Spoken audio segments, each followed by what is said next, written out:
Hello. Hi. How are we doing? Hope we're doing well. Hello, Croc. Hi. How you doing? Hope you're doing well. Hello. Hi. And thank you. I appreciate it. Real quick, let me add everything. Here's the Croc. Indeed, you are the Croc. All right. Let me real quick add that video as well. So that should be fine. All right. That should be fine.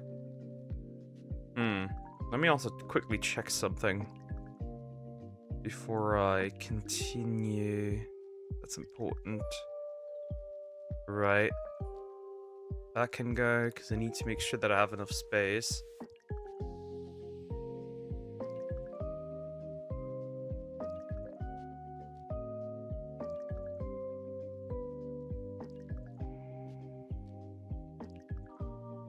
Okay, I have great news. I watched the first 3 episodes of the Halo show.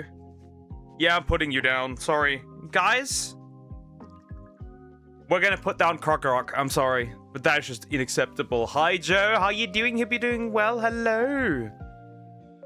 Old duck, new reactions, less time. I guess you're right. Right? We're just doing 4 hours from now on. Every day instead of 6. So I can actually work on other things because technically I get nowhere. I get to do nothing anymore. Because I'm spending more time streaming and not doing anything actually with these streams, right? So I want to work on some other stuff. Hold up, I need to adjust that. It looks far too down. Still does. Either way. Pop, okay. There is no buts. This is just this is just unacceptable. Right? This is just unacceptable. It is. That is unacceptable. That is evil. Right? Watching the show. This abomination. Right? That's just evil. That's just the truth. There's nothing else to say. Either way, I don't even want to yap this much, right? Do we burn him or bury him? Burn him. Yo, hi, Short King. How you doing? Well, hello. Good question. Burn him alive and then eat him, right? He's a crocodile, so it should be fine.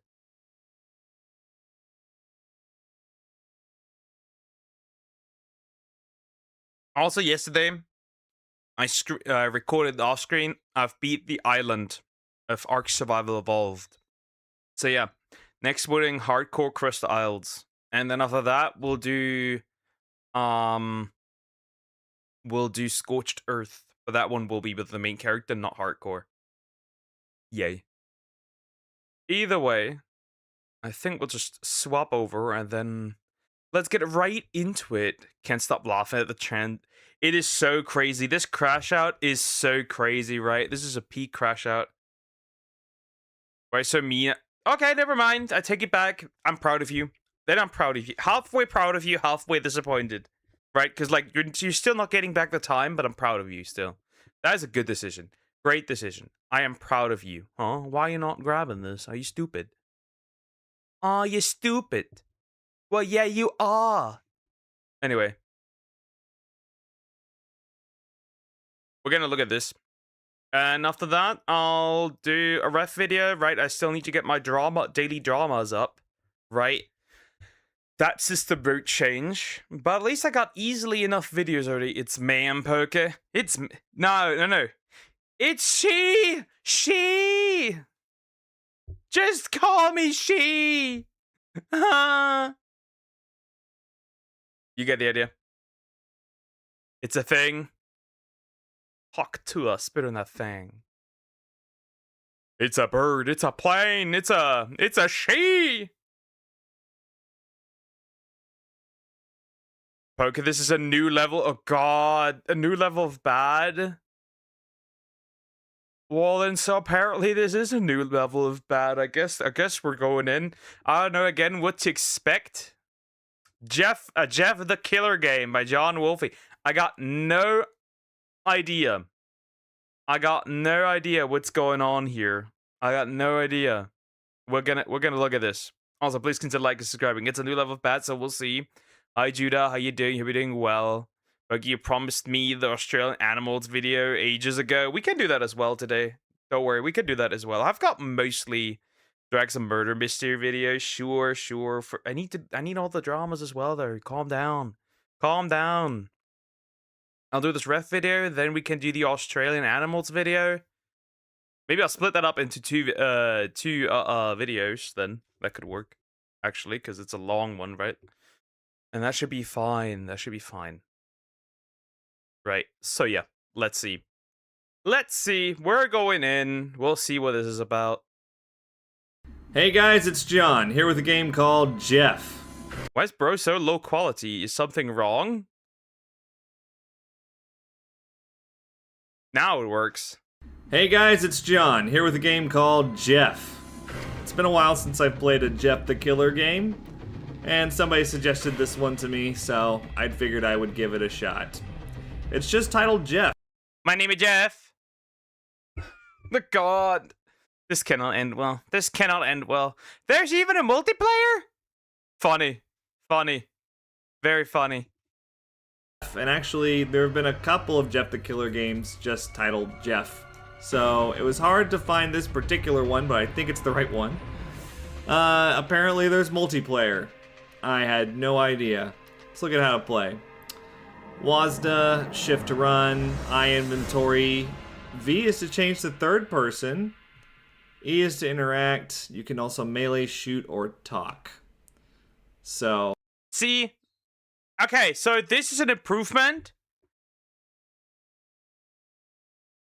So this is an improvement of what we saw yesterday, right? This is perfect. This is how controls should look like when you look them up in the video game, not whatever this was yesterday. Apparently you can talk to Jeff the Killer. And it seems that the menu music was not on a loop, so it just ran out, and now there's silence. So we're off to a great start. Select a level. What do you mean select a level? Jeff level 1, maybe? What? Look at these level previews. This was made in Terror Engine, by the way, so... Oh my god, these levels look ridiculous. This one looks the best. Let's do that one first. What am I going to expect here? I have no idea what to expect. I never know what to expect. What am I going to expect here? Like, genuinely. Like, listen, okay? It already looks terrible, right? It looks straight up, right? It looks terrible, okay? This cannot, right? If I'm not ready for this, this must be diabolical, okay? With Jeff the Killer games.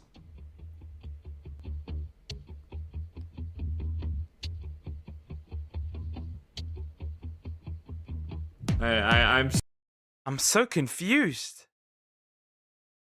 That's how it starts out? So happy right now. I have no more bullets and I'm in Jeff's hideout. I hope this plank does me good. Why are you in a white suit? And why don't... Why does he walk like that? Like he's freaking Mick Jagger or something. The music choice is a choice. The music choice is a choice. That is indeed a choice. Oh, it shows here on the side, right? It shows what item you have. A wooden plank in this case.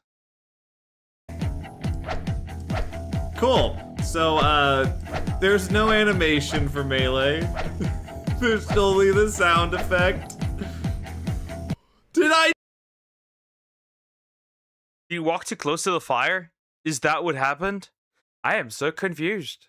Yeah, this is not even... This is like... It's not even an alpha. This is like pre-alpha. Pre-alpha. just die? What? Okay, maybe not that level. We'll do level 1. That one looks scary. I could not be more happy right now. This is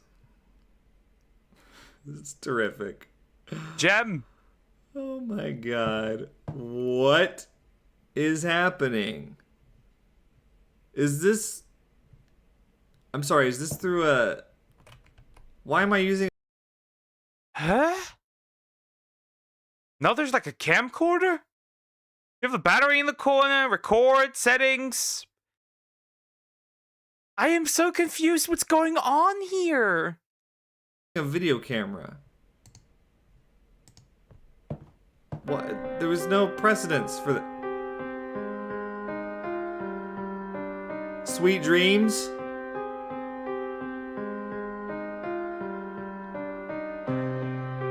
Played through the game. Credits. No way. You can't tell me that, right? No way, okay?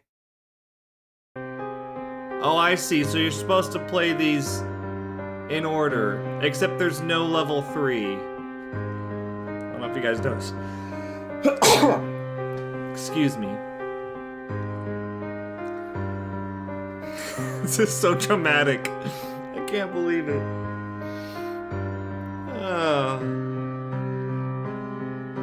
Why is the video camera overlay on during the credits? And the only thing that you had to do to initiate them was simply walk forward a couple of steps. I am very confused about the design choices. Okay, that was... I mean, why not just start off with the credits? Why do I have to initiate them by walking forward? This is awful. I picked up... What? Can I... Okay. Lamp. Picked up. The camera thing is still there, and apparently you cannot toggle it off or on. It's very weird. Aren't you happy? It's like funny bad, at least. Right? It's actually a funny bad, I guess. Can I turn off the HUD? I mean, this makes it look... Since I unpacked everything, I might as well start searching. That voice acting is, like you said, very terrific. That is definitely... That is very interesting. That is very interesting. Look at game out, ignore King Gambit for the most of the fight. Yeah, I've seen it. I've seen it. Put King Gambit in the cook chair. Moving on. I was not expecting voice acting in this game. I'm hiding from no one. Must be a psycho. Is that like a... What who's saying that? Why are you thinking that? What is that in relevance to? What kind of map is this anyway? There's an ice machine? Nah, that's one where you put the illegal immigrants and deport them. Moving on. Either way. So, right? Right, no, this isn't me talking, by the way. This isn't me talking. Because, Croco, listen. I have a slightly better mic quality.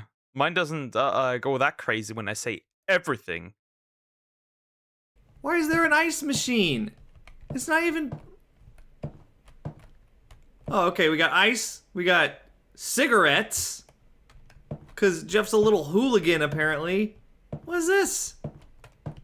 How to do? Can I get cigarettes? Can I get ice? F is to interact, by the way. I like how he just... He stands like that. Like a freaking mannequin when he's standing still. What just happened?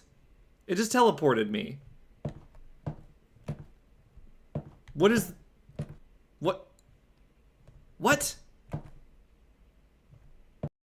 Huh? So he walks in and ends up always on the second floor. That's interesting. But there must be a way to go back to the first floor, right?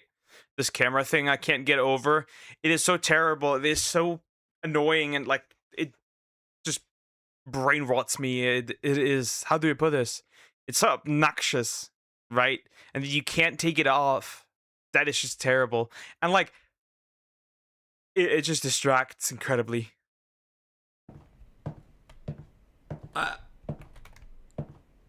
Oh no! Oh no! What is... Did this? Okay, hold up. Did this person put a PNG on the floor Of a, okay? Of a. Like just fur. Just a, how do you say it? Fur carpet on the floor. Just the PNG. Oh no. Indeed. Oh no. Oh, what is that? What is this? What? Oh no. Oh god. Okay. Do these teleport you places? Apparently. I suppose the controls are so far working as intended. That doesn't say much though. Oh god. Can I please? Can I turn off the? It's driving me crazy. Okay, I don't know how Oh, and floating fire too. Floating fire. That's of course important, right? Floating fire. that works, so I'm not gonna question it, I guess. Okay, why are these so far out from the walls? Did he move the walls at some point? 9:09, better get searching before it hits midnight. Hang on a second. Was that typeface Bleeding Cowboy? To check the time? I believe it was. Can I not check the time again? I'm gonna do it. I wanna check that typeface. Press E. That is Bleeding Cowboy. Wow. These books are dusty and old. Ugh, I felt like reading today. Wait, what? What does them being dusty and old have to do with... You can walk behind the bookcases. What does them being dusty and old have to do with anything? Isn't that a book? Aren't those bookshelves? Anyway, not bookcases. Interesting that the writing, the words are interesting because if you see them and you're like, they're old and dusty, why would you get interested in reading them after? Like, it doesn't make sense. And why would you feel like reading today? Where are you? What are you doing? Why is there a vase in the middle of the room? Okay, bye. First floor. Press E to unlock door. Door unlocked. What door? Is this a door? What door did I just There's a fridge. There's a random fridge in the middle of nowhere, mind you. Yeah, it would kind of make sense to have the fridge closer to the ice machine, but I guess not. I suppose the creator really cared about this game. Indeed. I wonder what this was, right? How much this costed, right? If you bought it. If you did, immediate refund. If you didn't, well, you're fucked. You can't get back your time. We're back in the... Okay. What? I have no idea what door I just unlocked. Apparently... Oh. Okay, this is the second floor. The fire is hovering off the ground. I can't get over this. Oh god. Is it one of these? That door's locked. Is this door... Press E to open, close. So, let me get this straight. This man opened the door on the first floor, and it opened on, opened the door on the first floor, and it opened on the second one. How? Magic. Door. How did... I don't understand how. Is there... What's in here? There's a key attached to the... How do you get the key? What was that? Did I get the key? Yeah, I think I did. Although there's a battery up there. It doesn't appear to be draining though. What? Oh, okay. Ah! What? You got Jeffed? What? Game over. Is it loading level 2? Can I make it not? Alright, let's keep going. Okay. That was my door, my door. was my table protesting. What? So I got murdered by... So he was just hiding out in his little garage? Okay, obviously, yeah. That was pretty obvious. That's been done 1,000 times before. At least, what happened to my video camera? What purpose was it? Find the activation room and unlock the door to escape.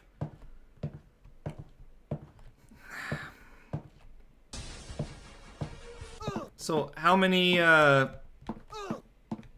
What? I can't even see.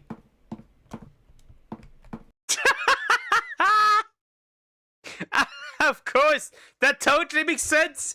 You get sliced in your body, and your entire vision just blurs unless you hit your eyes. What the fuck? Okay, fair. I'm so damaged, I'm unable to see. This seems unfair. Okay, let's hide out here for a sec. I can't freaking see. Okay. Apparently, I died. Holy crap. No fucking way. He has to do it all over again. Ah! Wonderful. I can't wait to get to level 5. Let's just skip to level 5. I can't play every level of this. This is this is Bad. This is so nonsensical. Oh my god. It's just, you can't make this stuff up. So, what is this? What this mapping? So the song choice is ultimately, definitely, most certainly a choice. Bewilders me. It totally bewilders me. What is all this? What did I just get hurt by? How did he just kill me? What happened? Let's look at level 4.5. We're just gonna have to skip around, I guess. Holy crap. What? Chat, just somebody cooked here. Did you just pick up a shotgun? Look at this. Ammo, 100. Yeah, sure, buddy. Random shotgun. Did Jeff forget it there or something? How? Look at how he's holding. Look at how he's. Why did you come here? Shoot me. What? Oh man! Shoot me! I can't stop. Kill me in my misery. That's a very miserable old man. I can't stop. Kill me in my misery. Look at this. Look at this.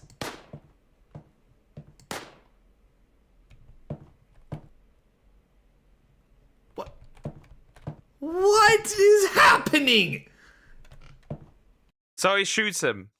He T-poses once, and now goes into battle position. What? Like he's like holding up his hand in the front of him and is like, "Don't touch me there. This is my no-no square." What? What is happening? Have you started to bleed from your leg, but your eye started to bleed as well? Yeah, definitely has happened. I've got a cut in my finger once, and then I couldn't see anymore. How is this so bad? What? Guys. This game isn't even about Jeff the Killer. That was the entire level. You shoot the old guy.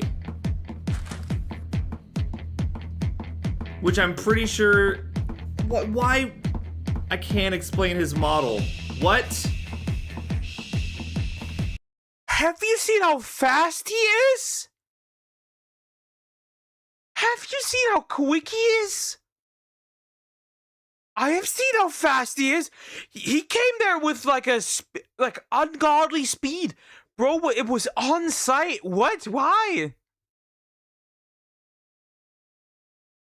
Bruh. No way, bro. Isn't it great? This costs money. How? How does this cost money? It was on site, by the way.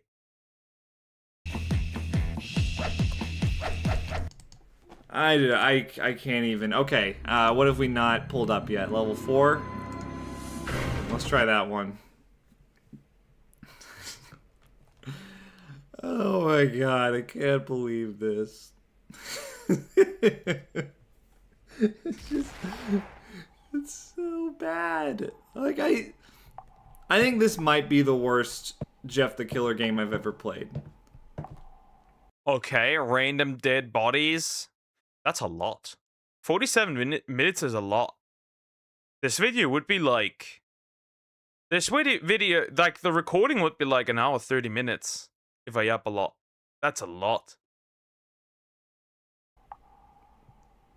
All of these bodies look like they were eaten. I better be careful with this guy. It's the same model. Perpetuated 8 times.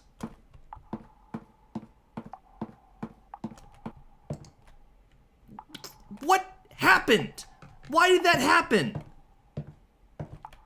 Why Why is there a lamp on the floor? is that... This mapping is... what? What?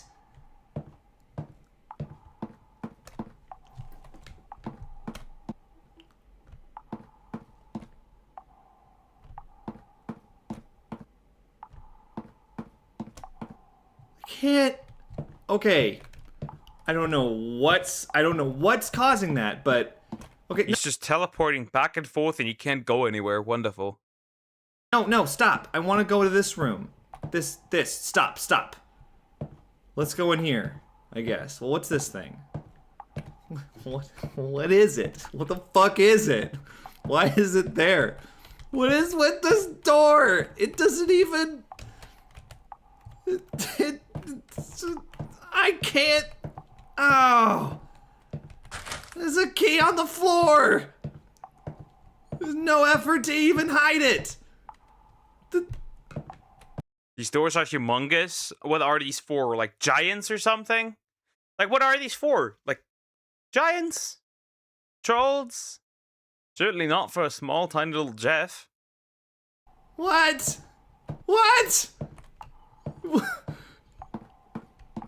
This has to be... This is on purpose, right?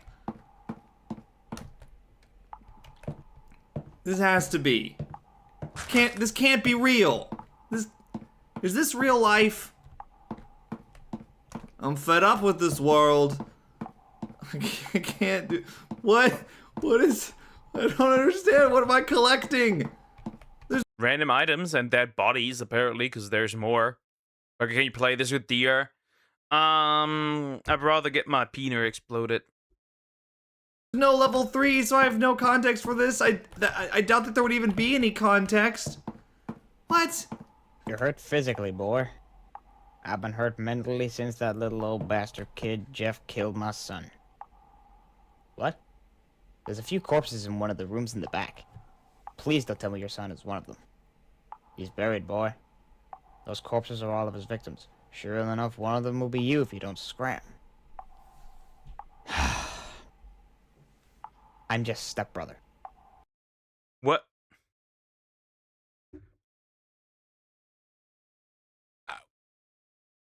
What? Huh? Somebody cooked here? This is turning out to be less of a bad game and more of a gem, I'll be real. This is a gem. Definitely worth bajillions. Millions of munya. Definitely. What? How that makes me feel. Trust me, boy. I know exactly how it feels. What? Have you lost a son? This voice acting.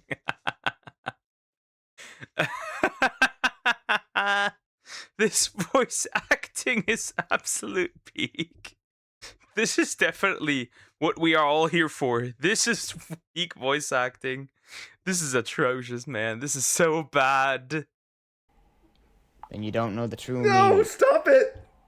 But if you find that white-faced, black-eyed son of a bitch, Stop it, no! make his fucking smile turn upside down. Stop! I ain't promising anything. I just want to get out of here. He won't let you.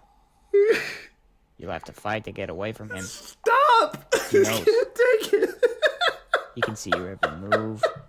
He can hear every step you make, every time you breathe, every single time you move. Bro, I can't take it either. Oh god. Well, those are very cringe voice lines, I must admit. That's terrible, okay? That is terrible right there. That is unforgivable. That is just unforgivable. That is just terrible. Why would you make this? Why would you indeed make this? For what reason would you make this? He knows. So be careful. Now go before he comes here and kills both of us. It's so bad. It's so bad. I can't take it.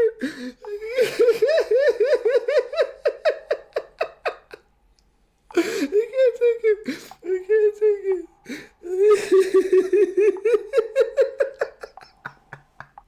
I'm Jeff's stepbrother. Yeah, bro is done. I think my boy was broken. I think this is finally broken, my boy. It's over for him. I'm his stepbrother. This man's broken. Like, my boy is officially, like, done, right? He is finished, right? He is broken. My man has been broken. It is over. Right?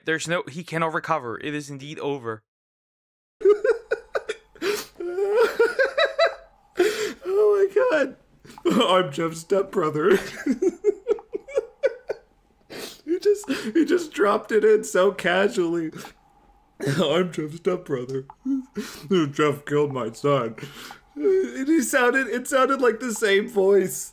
Like he was having a conversation with himself. It took me a couple of minutes before I figured out that it was two different people talking. They were having a conversation. I can't do it. Oh my god. Oh my god. I can't do it. I gotta stop. I can't do this anymore. If you enjoyed the video, please remember to like it. I'm sorry. I didn't mean to break down. It's just too. It's too. Oh my god. It's too. It's just too. TOO. Okay, I'll see you guys later. I don't see a problem, guys. This is a gem. This is a gem. Gem alert. Right? This is a gem. And I'm not gonna pretend that it isn't. This is peak cinema, right? This is a gem. This is 10 out of 10. This is a peak game. I don't know what the problem is. I think we should all buy it. We should all do some investment. I don't know. Some sacrifice, maybe. What do I know? But this is a gem. Gem alert. Indeed. Wonderful. Truly a great fucking game. Wonderful. Well, this broke my guy. This broke my guy. This broke him. This indeed broke my guy. This broke him. Wonderful. Anyway, we're gonna look at careers now. Stream this. Okay. Maybe. Right, we're not that far down yet. Okay, we're not. Right, it's not that bad yet. Okay, it is not that bad. Right, it's bad, but it's not that bad. I'm not that desperate. Okay. Right.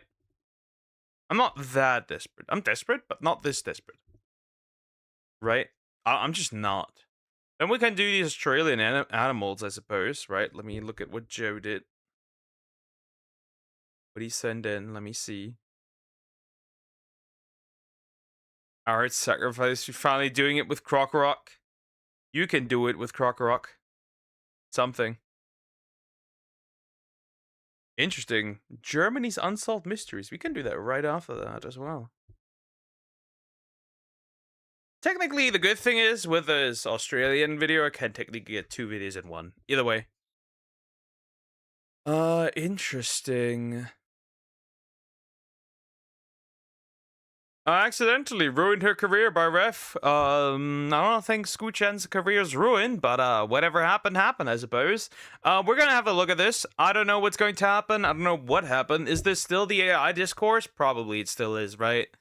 Because, you know, AI uses a political statement. Okay, then I'm officially, you know, the guy with the swastika, because,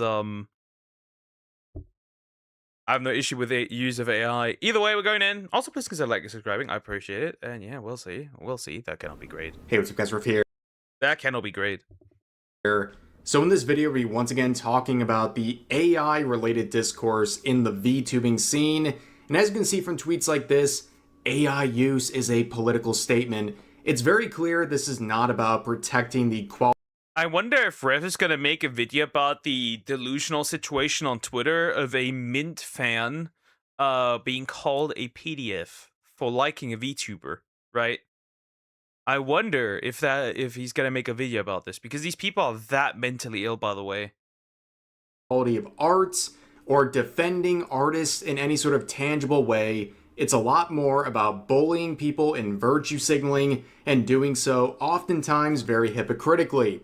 Now, I talked about this weeks ago, okay? It says today's news, but this has been news for weeks, where there is this ongoing debate about the ethical use of AI, where it seems like there's two camps, right? There's a camp that doesn't really care about this usage, and the other camp thinks it's the worst thing you could ever do, no matter what the consequences, to the point where you see narcissists like this speaking on behalf of the VTuber community, which I've said many times. Doesn't exist. It's more like a space, but not a community, right? And the only reason this actually exists, right? This term of like a VTuber community is because people out here are making content for other VTubers and not their own community. It's that simple, right? They're not making content for their own community, just other VTubers. As before, there's no such thing as the VTuber community. Anybody who thinks this is real is missing the point entirely. But they're speaking on behalf, getting 2 likes on 5,000 views, saying the whole community has rejected AI usage. Now here's where things get interesting, ladies and gentlemen. So not only a successful VTuber, but an artist herself, Scooch-Chan, has spoken up on the situation, actually reacting to one of my videos going over this entire discourse.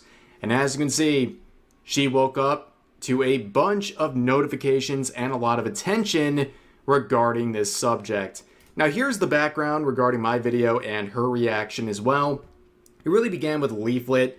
Leaflet provided a free-to-use AI asset to help bridge the divide between PNG tubing and live 2D VTubing, giving people an opportunity for free resources to actually get their career off the ground and going. Now, of course, a lot of the loud usual suspects on Twitter were very upset about this, including a lot of artists and VTuber riggers who are saying this is something that is totally evil and something that should be condemned across the board. Ironically enough, some of the artists even adjusting their prices, reducing their prices to react to this situation while condemning it. Which is hilarious, by the way, and really funny, right? It's really fun, right? That's a W, by the way. If that, right? If the dislike of what you're doing is so great, people are adjusting their prices so your art, quote unquote, becomes more affordable. I see this as an absolute win then. But anyways, you can see how far some of these people have gone. Some people even going to the point of saying that using AI in the VTubing scene is something that is literally ruining society as a whole and putting... That's not when touching on the much more harmful issue of draining water from local communities. I better hope this retard is vegan and technically grows his or her own food, right? Just saying it. If AI flourishes, we won't even own smartphones anymore. Oh, I know why you hate that, because then you can't be permanently online all the time. We back in the 70s while the rich use AI to do everything. Does this moron know that right now she's on Twitter? Or he's on Twitter? Does this moron know they're on Twitter? The thing is, like, they're never consistent, right? It's the consistency that the non-existent consistency that pisses me off, right? That's what's pissing me off for the most part. They use things that actively support AI, but at the same time they hate AI. So you can't pick and choose. That's why it's virtue signaling. If you were that anti-AI, you would boycott Twitter. You would arguably boycott YouTube, boycott Twitch. You would boycott all of these, but you won't do that. You won't do that. The only reason you care now is because it affects your own livelihood, your own job, and that is all. Right? That's the only reason that these people care, because finally, after all these years, there's something that makes them that will make them change their ways, and they don't like that. Us back into the 1970s, ladies and gentlemen. But also, as a part of that related discourse, Leaflet would bring up the Neurosama connection and basically ask a lot of these VTubers, how do you feel about Neurosama? And as you can see from this meme and this little screenshot right here, some of the reactions to that question got them suspended because they were that unhinged and aggressive. But anyways, let's go to Skewchan here. She is someone who's not only a successful VTuber, but also a successful artist as well. And in this clip, shared by another user that would go viral, she would share her thoughts. Like, I'll be honest, I personally wouldn't use this, but do you think it's fair that when you're trying to start out as a streamer, you have to pay over $10,000 just to have a chance Didn't know space had this much mass. Moving on. at having a model? Or sure, you can buy it for like, you can buy a pre-made one, but that's a pre-made one. Everyone and their mother using it. You wanna have a chance to be unique. You don't want The thing is, when you use a pre-made one, it's actually quite simple. You cannot have your own branding, right? You can't do any merch, none of that, right? Even if you're small and you could, and there's a lot of smaller ones who do, like, right? They do like these little cute keychains and stuff, right? You can't do that. Or if they make like, there's people who make like almost the plushies essentially themselves, right? That doesn't work, right? You cannot do that. It's that simple. So you do not have a brand, and eventually, right? Everyone is like, they see you as this model, right? And eventually, if you want to start doing that, you'll have to rebrand. There's no other choice, right? And people may or may not like your design. What do you do? That's the problem. That's the issue. Unless you want to make a design that's somewhat similar but still distinct from the pre-made you used. So yeah, like, it just... People don't consider that, I think. People don't consider that.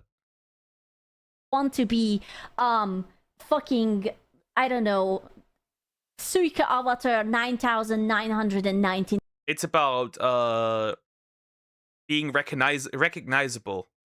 And that is just not given here, right? You are not particularly recognizable. 9, right? You want to be your own person. But the thing is that just the art, mind you, from a mid artist, not like a good one, is going to be at least 1,000, if not 2,000. And then you have to get that rigged. A good rigger who is not going to give you like a HoloLive rhombus is going to be at least 2,000 as well. At least. Listen, Filian is an amazing streamer, but look at her. Even she got trouble. She wanted to get her Nandroid and she couldn't. Because the artist who made that pre-made avatar didn't agree. So it's not good for her either. Why do you think she probably has to do this whole... Yeah, that's why she's probably gone, because she has to fucking rebrand. Though, to be fair, I feel like this rebrand already has taken significant damage from the fact of how long she's gone. But yeah, that's what it essentially came down to. This whole, like, why she's gone is because she has to rebrand. Right? She'll have to rebrand. And that's that. like rebranding or whatever. If she's coming back, it's going to be probably with a brand new avatar that can be finally her own. So those are her thoughts, and I agree with the caption providing the related clip saying, finally an artist with a rational take on AI art in VTubing, where she is essentially saying it's not that big of a deal. Even as an artist, it's not that big of a deal. She is not wholeheartedly supporting AI. She's not trying to replace artists. All she's saying is it's not that big of a deal. Okay, it's not worth all of this insanely toxic discourse. It's really not that big of a deal, but of course, in reaction to all of this, people used her as the latest lightning rod to virtue signal, including artists like this saying, you should get to use AI for the chance to be successful, ... recommending people to use AI that's A, ruining the environment, B... Why are you... See, the thing is, like, it's funny, right? They associate data centers, like AI, with data centers, right? But even without the use of AI, right? Even if we don't have AI art, we don't have Gen AI, basically, right? You'll still need these data centers. Because nothing runs without them. There's no YouTube, no Twitter, no Twitch, no internet without data centers. You need data centers. Also, ruining the environment. Yes, they take water, but they reuse it to cooling. These are the issues of the same reason why energy... Right, these idiots are the same reason. Essentially, they're using the exact same argument that anti-nuclear power retards use. They use water when they actually just use it for cooling and then let it out again.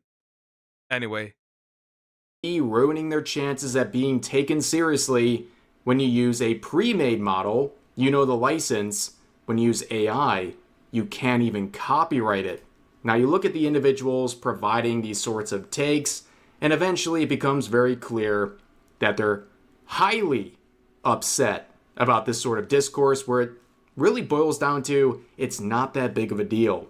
And people would ask and get blocked saying, how much was your model?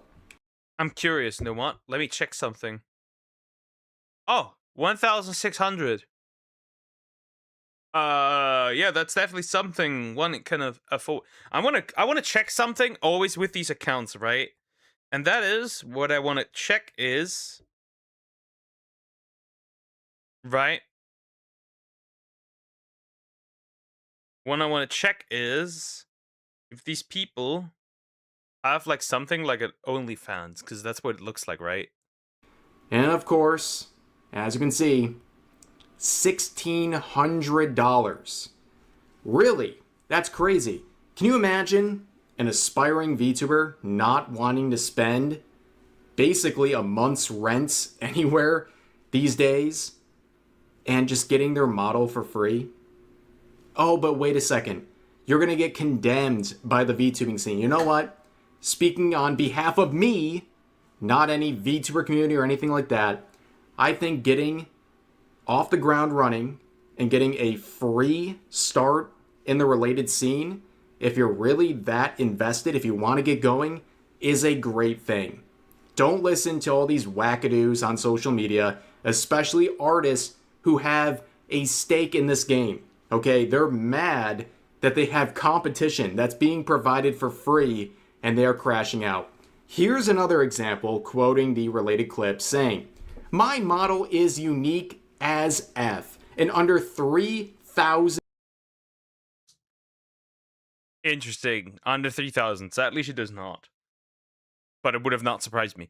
Under 3K, roughly 2.6K. Yeah, but don't... Not everyone has... Like, that's a month... That's like a month's worth of salary. That's just a month's worth of salary. 2.6K is a month... just 2.6K. That's not just 2.6. Get out of here. This is a retard. $10. You don't need to pay over $10,000 to have a unique model. I know several affordable artists and riggers I know an artist that is very talented and separates excellently, and she's cheap, like under 1K. She also does wonderful, affordable rigs. There's zero reason to rely on generative AI. I mean, hell, I'm giving out a free model that comes with everything you need to start VTubing just because I want to give someone that foot in the door. If you need to find an affordable artist and rigger, DM me, please. I can hook you up with a list or find you something within your budget so long as the budget is reasonable. Just for the love of the gods. Don't rely on generative AI. Now, of course, again, you can see someone who is, once again, with a stake in this game, who is trying to literally make a living selling this related stuff, being threatened by a free option that serves as an alternative. And of course, they speak on behalf of the VTuber community. That's right, they speak on behalf of everyone. 75 replies, it seems, and 7 likes. It seems like the VTuber community does not particularly agree on that, I fear. It's also funny, right? It's also very funny, right? Because as a man, this gets even harder. Not only do you have to find somebody that's affordable, you also have to find somebody who can draw and wants to draw men. So there's another thing that is not considered. One, including Scoochon. They didn't get the memo, I guess. This person speaks on behalf of all VTubers, artists, and anything related to that. But what's really funny is the dichotomy of the price this person is offering, then other individuals saying something that really contradicts them, saying not only is this incorrect but stupid, looking into HQ rig right now, and it's $850 US. High quality art is $600 US, at least 2K for each, is misinformation. Maybe Skew is paying 2K each, but most people aren't. Fear mongering and making stuff up to support your beliefs is weird. Yeah, I'm sure these people are definitely the most appropriate source to lecture people about fear. Funny, yet that other chick said 3K for her model. That's supposed like 2.6K. That's supposedly affordable. Yeah, sure, buddy. Hi, Death Gaming. How you doing? You're doing well. Men. Mongering, where using AI or free assets might get you blacklisted from artists or related communities or scenes, but of course, they add on saying VTubing is a luxury. Art is a luxury. You don't actually need to be a VTuber. That is really amazing stuff right there. Well, I guess if it's a luxury, no one should ever have to do it, right? And if there's a cheaper alternative, you can't use that. Instead, you need to go to these. That's where capitalism comes into play, right? Capitalism turns luxury into everyday products. And while art is now being turned into an everyday product, get fucked. It's that simple. Also, you don't need to be a VTuber, but if I want to be a VTuber due to, for example, privacy reasons, or if I like it, I can't be a VTuber because it's luxury. Well, interesting. Well, technically, the dictionary meaning of art is anything man-made. I think you mean? Yeah, technically, true. Kinda, yeah. It's also like, again, these people only focus on one thing when they crash out, and that is art. They don't really, like, drawings. They don't care about writing. They don't care about jobs being replaced, right? You don't see them crash out about support being replaced with AI. That's not what they crash out about, right?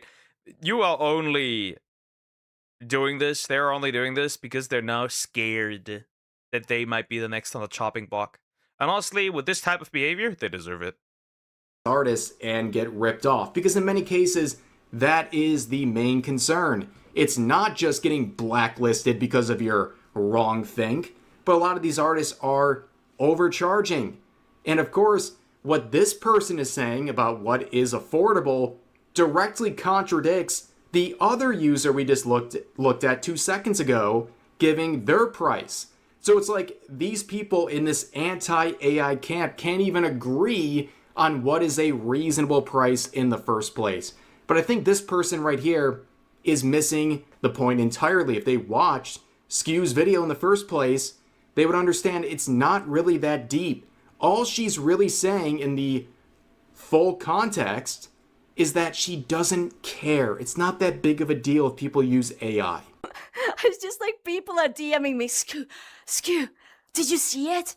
Did you see it? Are you okay? Skew, what is this? Oh my god, Skew, what the fuck? Skew, is this true? Are you actually Satan? Did you sell your soul to some alt? Again, I said it before, but space isn't supposed to have this much mass. Moving on. Human-made, but the proper terminology is man-made, since it means both genders. Technically, yeah, man-made. What if woman makes art? Woman-made horror is beyond that comprehension. Man? I'm like, huh? I want to remind all of you that all what I was trying to say, maybe I wasn't straightforward enough, is that I don't give a fuck about what you do. You know, you wanna use the avatar creation program, go nuts. You don't wanna use it, go nuts. I am not your mother. Why do you care about what I think? I'm not going to start like, oh, you're stupid. It's because people take their opinions from others. You have to see this, right? You have to see this, how easily people turn on celebrities if they don't share the same opinion anymore, right? It is that interesting, right? That's the only reason people are doing this, is because, right? They can no longer watch you. They can no longer consume the content that you produce if you don't agree with them. That's all. That's where this all comes from, right? Right? That's why there's so many people being pressured into saying their opinions on things, because, right, to check if they have the right opinion or not, if I can continue supporting this person, and if they're not, I can cancel them. I'm gonna cancel you. I'm gonna block you. I don't care. I'm not your mother. I'm not your father. You can decide for yourself what you want. You know? You're not. Shut up and participate in mingling right now. I don't care. I really don't care. There are a bunch of people who use like AI. I don't even use AI, motherfucker. Even my backgrounds are pre-made backgrounds from Regen. I made my avatar the live 2D. I got myself a rigger. This is made by a thing too. Don't hate it. I'm not even using Hi, it. Space Bro. Cato. Don't care. 1 quadrillion cubic kilometers That's of cool. water. I don't and Oh, never no. would use AI, but if someone getting into tubing wants to try it before spending on a real model, why not? Twitter, OMG, you're Thank you, evil. Dada. How dare you re-e? I know. Like, I don't know. Like, I know that it's like, I don't get one thing, right? Like, there is this is often a thing that, oh, if I see you use AI, I'm gonna block you, not associate with you, and whatever. That's too much effort, bro. That's too much effort. Sometimes I reuse the same sock for a single week. I don't care. Now, of course, if any of these VTubers want to The last information was just straight up not needed, but fair girl, you do you. Do your thing, queen. That is not information that we need. look into the full context of what she's saying, it's a very simple point, but they're literally flooding her inbox, saying she's evil, asking if she's this awful, terrible person because of her take, where she basically said using AI is not that big of a deal, and a lot of people who are established artists and are secure about their work will not be threatened by this sort of trend that is happening. But of course, people couldn't stop their virtue signaling. A lot of it has to do with pricing, where users like this say, I know many VTubers who were upset with the price tag attached to VTubing were sad they might One sock.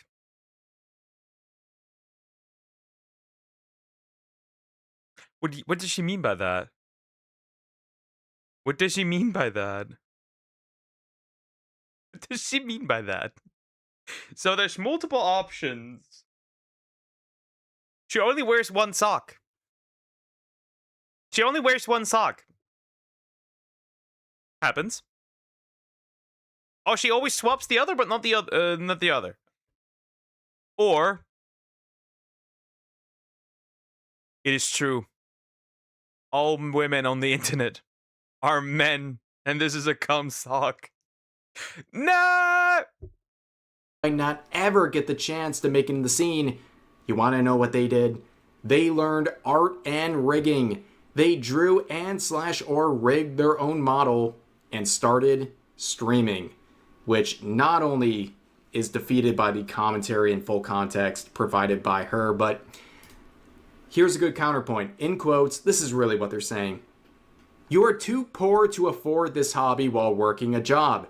Just spend hundreds of hours learning to draw and hundreds of hours learning rigging software. Stupid. Yes. You know what? If there is an alternative provided to these aspiring VTubers for free, like, it's hilarious, right? It's like interesting, right? She lost a pair of socks or that. Many such questions. Many such questions. I personally would make a channel with just my voice because I don't want to be like some of the extreme YouTubers that full on tracking suits and everything. Honestly, I would actually not mind that. The thing that I can imagine, however, right? The nasty part I can't imagine, but like full body tracking is in the summer. Right. As like somebody who dies in summer, and guys, there's a good chance I won't be streaming next week on Thursday because we're gonna hit 36 degrees. I don't know how. It doesn't feel like it's gonna be 36 degrees, but apparently it says that, so I might be deep fried on that day. Anyway, regardless, I wonder how this would be like if you're like sweating like a pig. That must be nasty. All the female VTubers are actually 40-year-old men, the classic. The classic. But yeah, back to the topic. The thing is, right, I see people spend months on the model, months on rigging, months on art, months on like emojis and like animations and all that shit, right? I see people being in pre-debut state for years because they don't have their shit ready, right? Because they don't have their shit ready. For one, I think like the moment you have your model, you are a retard if you don't start, by the way. Because the longer you wait to start, the longer it gets to actually get anywhere, because the space is already pretty much oversaturated, especially since everyone eventually, right, we have a limit with corn tubers at this point, so there's that. You see Live It AI animation where she depicted as a fail artist from Austria. Well, that happened. That happened. Well, it's fair. She's part Asian, so, you know, they're already super racist, so it's fine at this point. I don't know what's with Asian people, but they are interesting. I've seen people spend $500 for VTubers or full-on loans just for some of the VTuber characters. Yeah, there's people who spend like 4K for a VTuber model. Starting, by the way. They're starting out and spending 4K. I think, actually, this is an interesting thing, right? Because they ask for ridiculous high prices for how little demand there is. Because you can't tell me that they're actually selling this many VTuber models to these people. Either way. It's just interesting. It's just interesting. And the truth is, eventually there will be a software that will just automatically rig your model. I'm actually surprised that that hasn't happened yet, honestly, right? Only 36, that's spring poker. Celsius in a brick house. In a house that's built for keeping it warm in the winter and not cold in the summer. That's degrees. Celsius. And I'm dying here because of these brick houses. But then again, right, Australia uses Celsius. But yeah, brick house. Brick house is death. This thing gets so hot, it's crazy. And then you also have to consider humidity and pressure, right? The reason what makes European heat waves so harsh is pressure and humidity. That's something that always gets forgotten. Anyway, yeah, there's a website that have thousands of free models. That's like 100. Yeah, that's probably like 100 Fahrenheit. Yeah, it could be. I don't use freedom units. I think you're incredibly ignorant if you think people should not be allowed to take that option. But of course, it reflects the overall sentiment of these virtue signalers, where you have people like this saying, being a VTuber is more accessible than ever. There is no excuse for using AI. And this other user says, there's so many affordable options and free to use stuff now. It's insane to even resort to AI for things. And the original poster says, exactly. Interesting. There's so many affordable options. But not that one. Nope. Don't use that one. Don't use the actual affordable option being provided by people like Leaflet. That one is morally condemnable. You can't use that one. Just use the one approved by the people in the scene already. And here's another example of a user crashing out saying, bro, what? Where is she getting these numbers? There's plenty of good artists out there that charge way less than that. You just have to dig a bit before clicking on the first result. And how can you use the argument of not using pre-made models because you won't stand out or be unique when the alternative you use is AI? All AI designs look super generic and I find that hilarious that this person says it looks super generic and uninspired. Have you seen how many catgirl VTubers there are? Have you seen how many whale VTubers there are? Have you seen how many foxes? Have you seen how many... They all go for the same thing. The current big VTuber is what people go for. Have you seen how many succubus VTubers there are? There's a million of those. What do you... They're so uninspired. Yeah, the 1000th cat girl is definitely not uninspired. Totally. No, whatsoever. Definitely not. Totally not. Another shark VTuber, another dragon VTuber, another 5 million succubus VTuber. Yeah, shut up. You don't, I don't know, bro. You see how many big tits they are? It's like, not only... See, the thing is, like, people copy models that are currently trending. I mean, we were at once at a point where people were copying literally voices. They were copying accents, right? There were people, right, that were copying the way Veve speaks, right? There were people copying outfits. There were, like, you can't tell me this, and then you have a million copycats. Of course, I have nothing against catgirl VTubers and all those, right? I don't have anything against that, but like the arguments like look super generic is not an argument. It's also like people don't really stay for the... It's like also people don't really stay for the model. They stay obviously for the person, right? It's mostly about branding. It's mostly about branding. You cannot make merch with a pre-used, like a pre-made model. You cannot make that. You can't. It's that simple. You can't. I'm so happy I started. When I started. True. Their formats to copy Markiplier's voice to dub your own voice. Essentially, it's like it's so interesting. So I don't agree with that. I mean, it does have the same, like, it does have this, like, same art. I guess there's a lot of same-ish art styles. But, like, it's not really that much different from what's currently going on. So, like, I don't understand what the argument here is. It's mostly about just, like, what you can do with it, right? And then there's also... The overall is also, like, there's a lot of other issues, right? You have... Okay, how do I say this? You literally have people that make models and sell them for private use. I've seen somebody sell a model for about $1,000 for private use. You cannot use this model for like YouTube and content creation. Which means, yeah, you can use it for a Discord call. That's about it. That's where you have people like going out there and be like, they're going to sell you a commercial license. You have people, right? You have people out there trying to sell you just a license. And should you ever do something wrong, they're going to be there and they're like, Actually, I'm gonna revoke your license now, so you can no longer use that, which by the way is illegal. So if you do that, you can get sued, and you should get sued. I don't get the concept of selling merch. Maybe I'm not a big YouTuber to understand. I guess. Can copy what barely exists at male VTubers. That's another issue, right?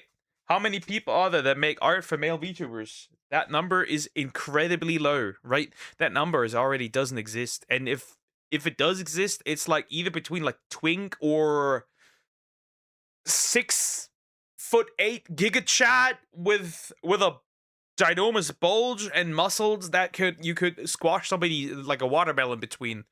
It's like crazy. There's nothing normal. It's either there's no in between. It's either femboy or hunk. That's it. It's terrible. It's terrible. And then, right, you have a lot of discrimination. There's a lot of VTubers who will only make art for women and never for men, ever. The moment they found out you're a dude, you're out. Uninspired, you won't stand out at all. And when people say, quiet and pick up your little stylus Quango, this person responds. By the way, I absolutely love the fact that essentially, if you want to call it that, Leaflet made up a slur for these people, and it's Quango. Saying, do you have a better made-up slur? That one is lame AF. Which, of course, Quango is a popular term used by Leaflet, and it's almost like these people want to be called slurs, which is a bit weird. Not sure why they want that, but here is a very good way to end this video. A nice little kind of cherry on top of the situation. Nice way to wrap it up. This VTuber saying, I'm starting to think there's a lot of real crabs in a bucket mentality going on with a lot of the anti-AI crowd. I've been saying it all along. The good and talented artists have nothing to worry about. They still get commissions because they know how to run a business and their work is leagues above what AI can offer. The loudest ban it, it's theft, artists are dying rhetoric often comes from people whose portfolios show exactly why they're worried. The ones freaking out the most seem to be those who stopped growing or the ones ripping off / ghosting clients, and they're mad they can't get away with it anymore. Now add on to that. That's another thing. Scammers. That's another thing. Scammers. There's people out there, right? And it's just outrageous, right? There's people out there that will, for lack of a better term, they have a deadline. They give you a deadline, and they're not done by that deadline. I know somebody that waited 2 years. I'm not kidding you. 2 years for a commissioned VTuber model. There's retards in this space out there, right? That will take too many commissions and not finish any of them. They will not hold up their end of the deal. No deadlines, right? I think that, fun fact, I think that you should be legally required. If you cannot keep up with a deadline, you should be legally required to receive less money. I'm gonna say it. Anywhere it works as well. I don't know why it doesn't work here. Right? When a delivery comes late, way too late, usually there's a penalty for the whoever's delivering it. When it's just interesting, right? I had another example, but I forgot it. The brain is gone. Oh no. I saw one on Twitch of a wolf with a huge bulge grows.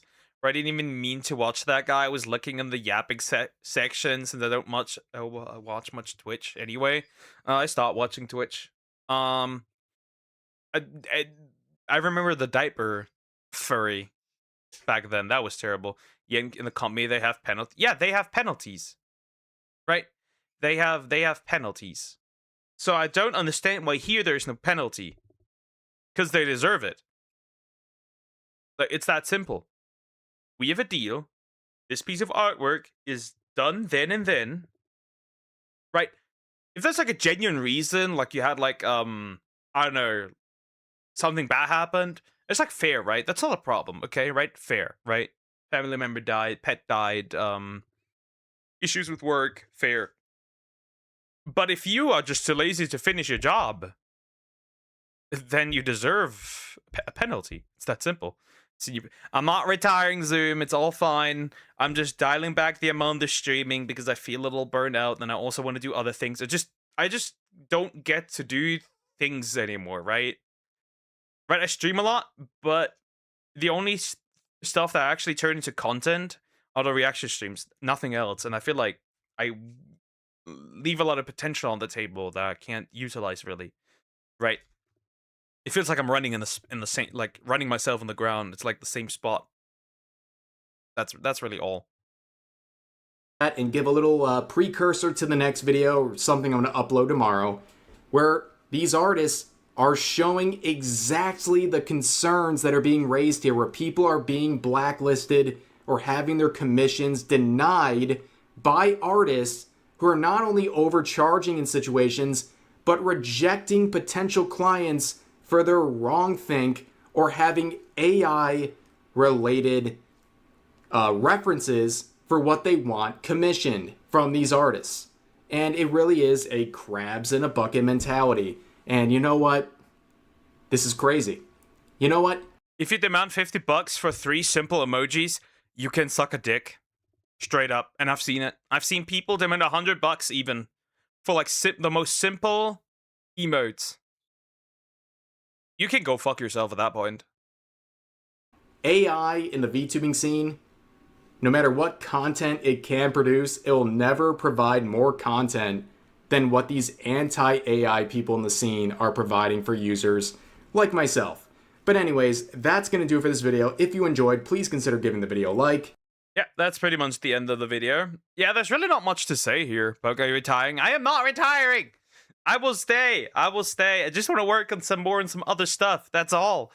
There's really not much to say. These people, a lot of these people will deserve what they get. I feel like it's only the people being threatened that aren't good enough. I think it will weed out low quality artists quite a bit. And that's really all there is to it. I think that's the worst that's going to happen is, right? The good artists will have no trouble and the bad artists will just be replaced. I'm a bit anti-AI, but not full. The thing is, like, do I like it? No, I'm not a fan of AI for human, like, creative endeavors, right? I think if there's one thing that's very, like, makes us human the most, it's our creativity. Right? And I feel like it's like a muscle, right? If you don't train that, it's gonna vanquish, or it's gonna become less prominent, less strong, right? It's more so not of a, like, do I think it's good on, like, environmental, technical, whatever level? It's more so on a, right? I'm arguing on a more so philosophical level, right? I feel like if the one thing that should stay left, right? Because eventually nobody's gonna have a job, right? Even houses will be built by robots and powered by AI, right? That's just the truth, right? We can 3D print houses at this point, right? We are at that point. Right? Eventually, all jobs will be gone, right? So I think, like, if there's one thing that should stay, it's human art. Because we will eventually need something to do, and I think this drifts off into... It's like a bigger discussion into drifting off into nihilism. And I'm not really a fan of that. But yeah, that's really all there is to say. These people can get fucked. I only like AI in the medical and tech field. Indeed, that's definitely something we need, right? I mean, eventually we'll have AI that will be able to detect, like, cancer much easier than other things. It's very interesting. Right? It's very, very interesting. We already 3D printed homes, but they kind of suck. They suck now, but give it 20 more years. Let's see if they still suck.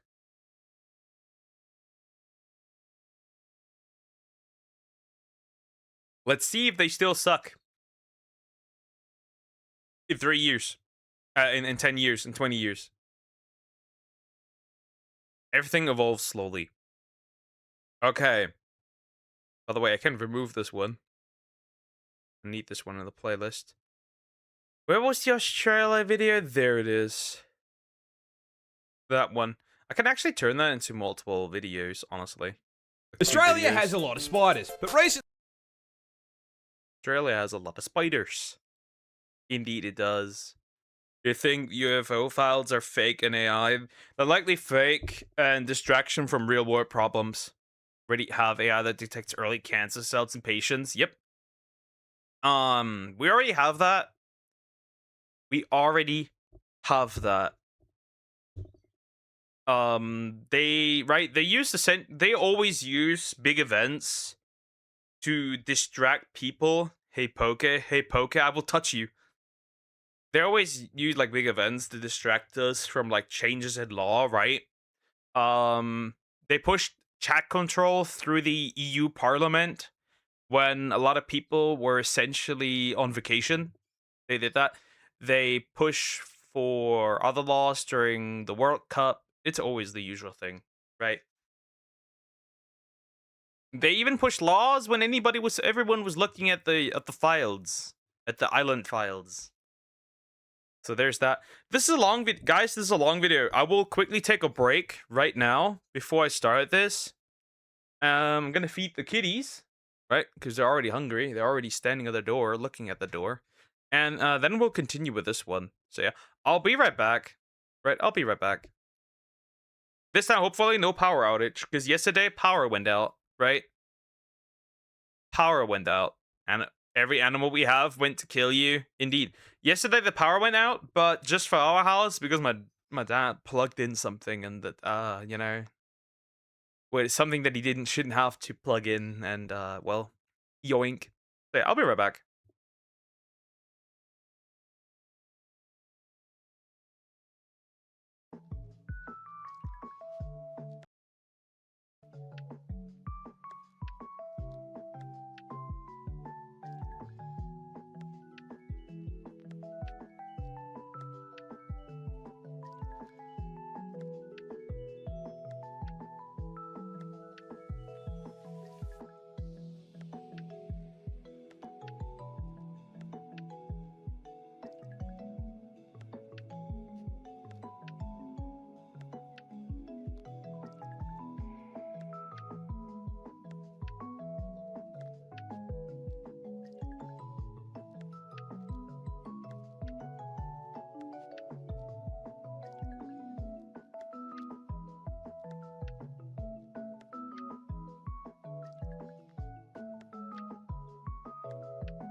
I'm back. All right. Let me up the audio again. Right, so let's do this one. I can actually turn the stream into 2 videos. That should be fine for the most part, honestly. Straight up, right? I did this with the, what was it? That other video as well with the doctor. I forgot what it was. The root doctor. I forgot what it was. I forgot it. You too, no power. Yep. Somebody plugged in something and the power went out. Because we have that as a protective mechanism. Either way, right, we're gonna look at this. Let's hear it. This is a More Pass compilation, so we're gonna look at that. I think I've actually watched the video of his. It was, I think, about the cane toads. Behold my country, look upon the Almighty's work and despair. Well, it's not my fault you live on the dark continent. Yeah, we're going in. Upload by Tally Kong, so yeah, we're gonna look at this. I don't know, we'll see. Australia has a lot of spiders, but recently we found a new one, because of course we fucking did. And the new one is the most certified Australian mime.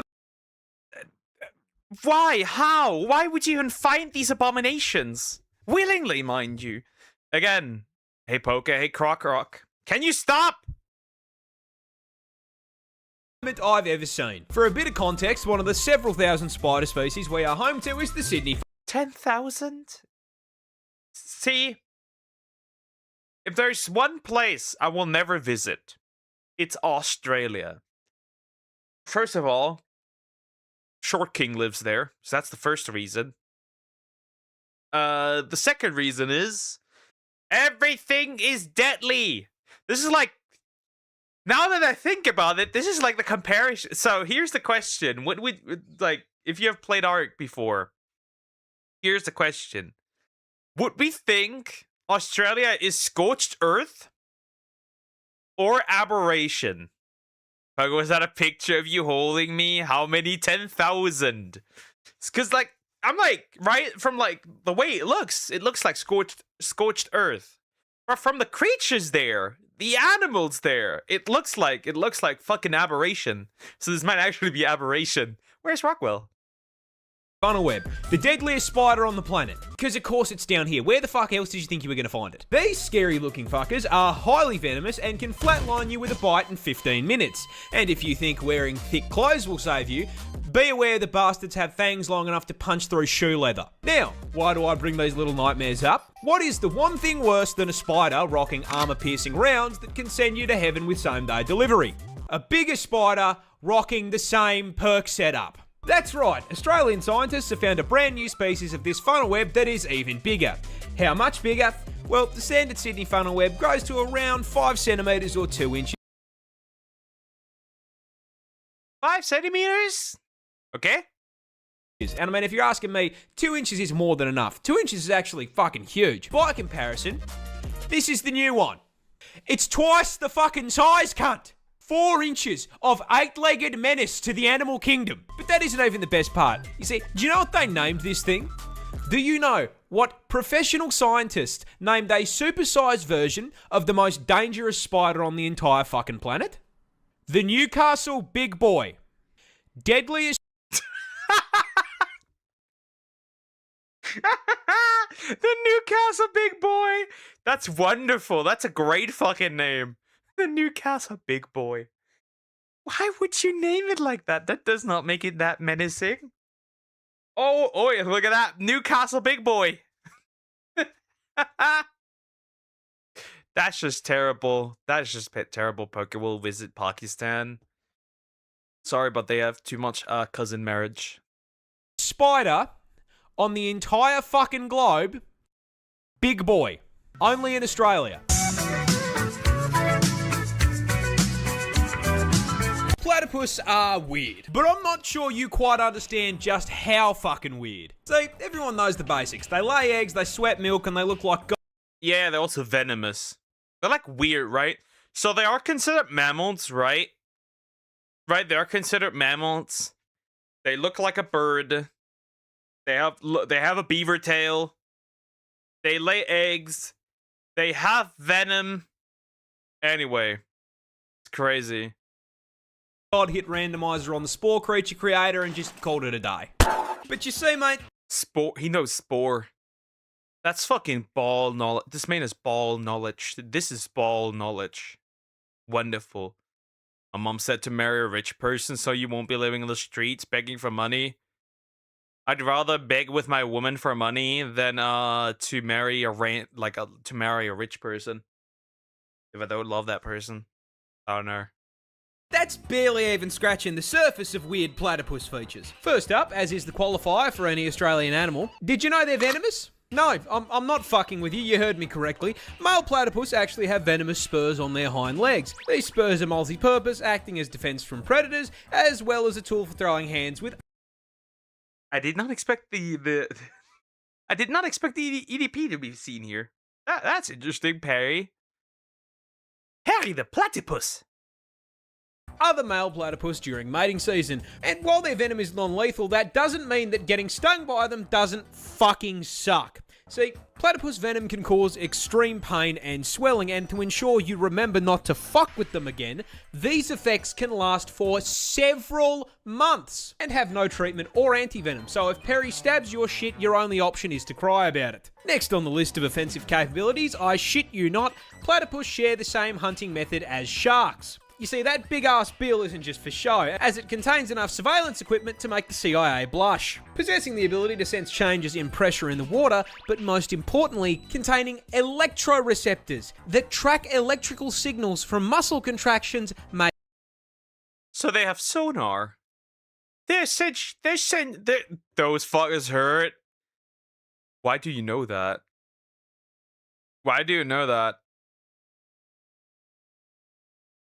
Why do you know that? Either way, these fuckers are fucking submarines. by their prey. Meaning that when whatever they're chasing starts quaking in fear, they know about it. And last but not least, as if those things weren't already unbelievable, we recently discovered something new. Platypus are fucking biofluorescent. They glow. if you hit these things with a black light, they go bright fucking green. And the best part of that is, we have no clue why they do it.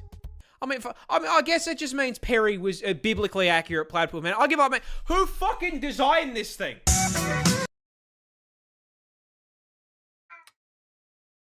Aberration! There we have it. That confirms that Australia if Australia was an art map, it'd be fucking aberration.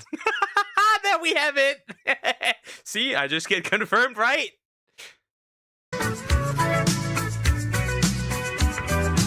Stepping on this rock could straight up paralyze you. That's because this isn't actually a rock. That is a stonefish, a species of underwater menace native to Australia. And coming as a surprise to absolutely no one, it is also the most venomous fish in the ocean. Because of course it is, as if the fucking... Why? It feels like Australia is like a... I know a guy, wonderful. It feels like Australia is like this continent where you just grab all the stuff, right? Like where God grabbed all the stuff that was like, yep, this is a mistake, and yoinked it on there, and that was it. Probably actually also we never saw him on the a black light. Yeah, probably as well. Death game gives it point dealer. Marrying a rich woman, so your mate clean for you, a chef giving you food, and a butler delivering your food from your chef. I do not eat what I haven't made myself for the most part, right? I'd rather cook for myself though, so that have to work somehow else, somehow in a different way, because don't want others to cook for me. I prefer cooking for myself. Snakes and spiders weren't enough, now I can get packed up by a pet rock. But why is this Pokemon reject such a threat to my mental health? Well, you see, stonefish use their special venom for defense. However, unlike most other animals that do this little f***er doesn't have the decency to dress like a neon sign to warn you. No. This bastard is a 6th prestige prop hunt veteran, having evolved some of the most impressive camouflage in the animal kingdom to make hunting easier.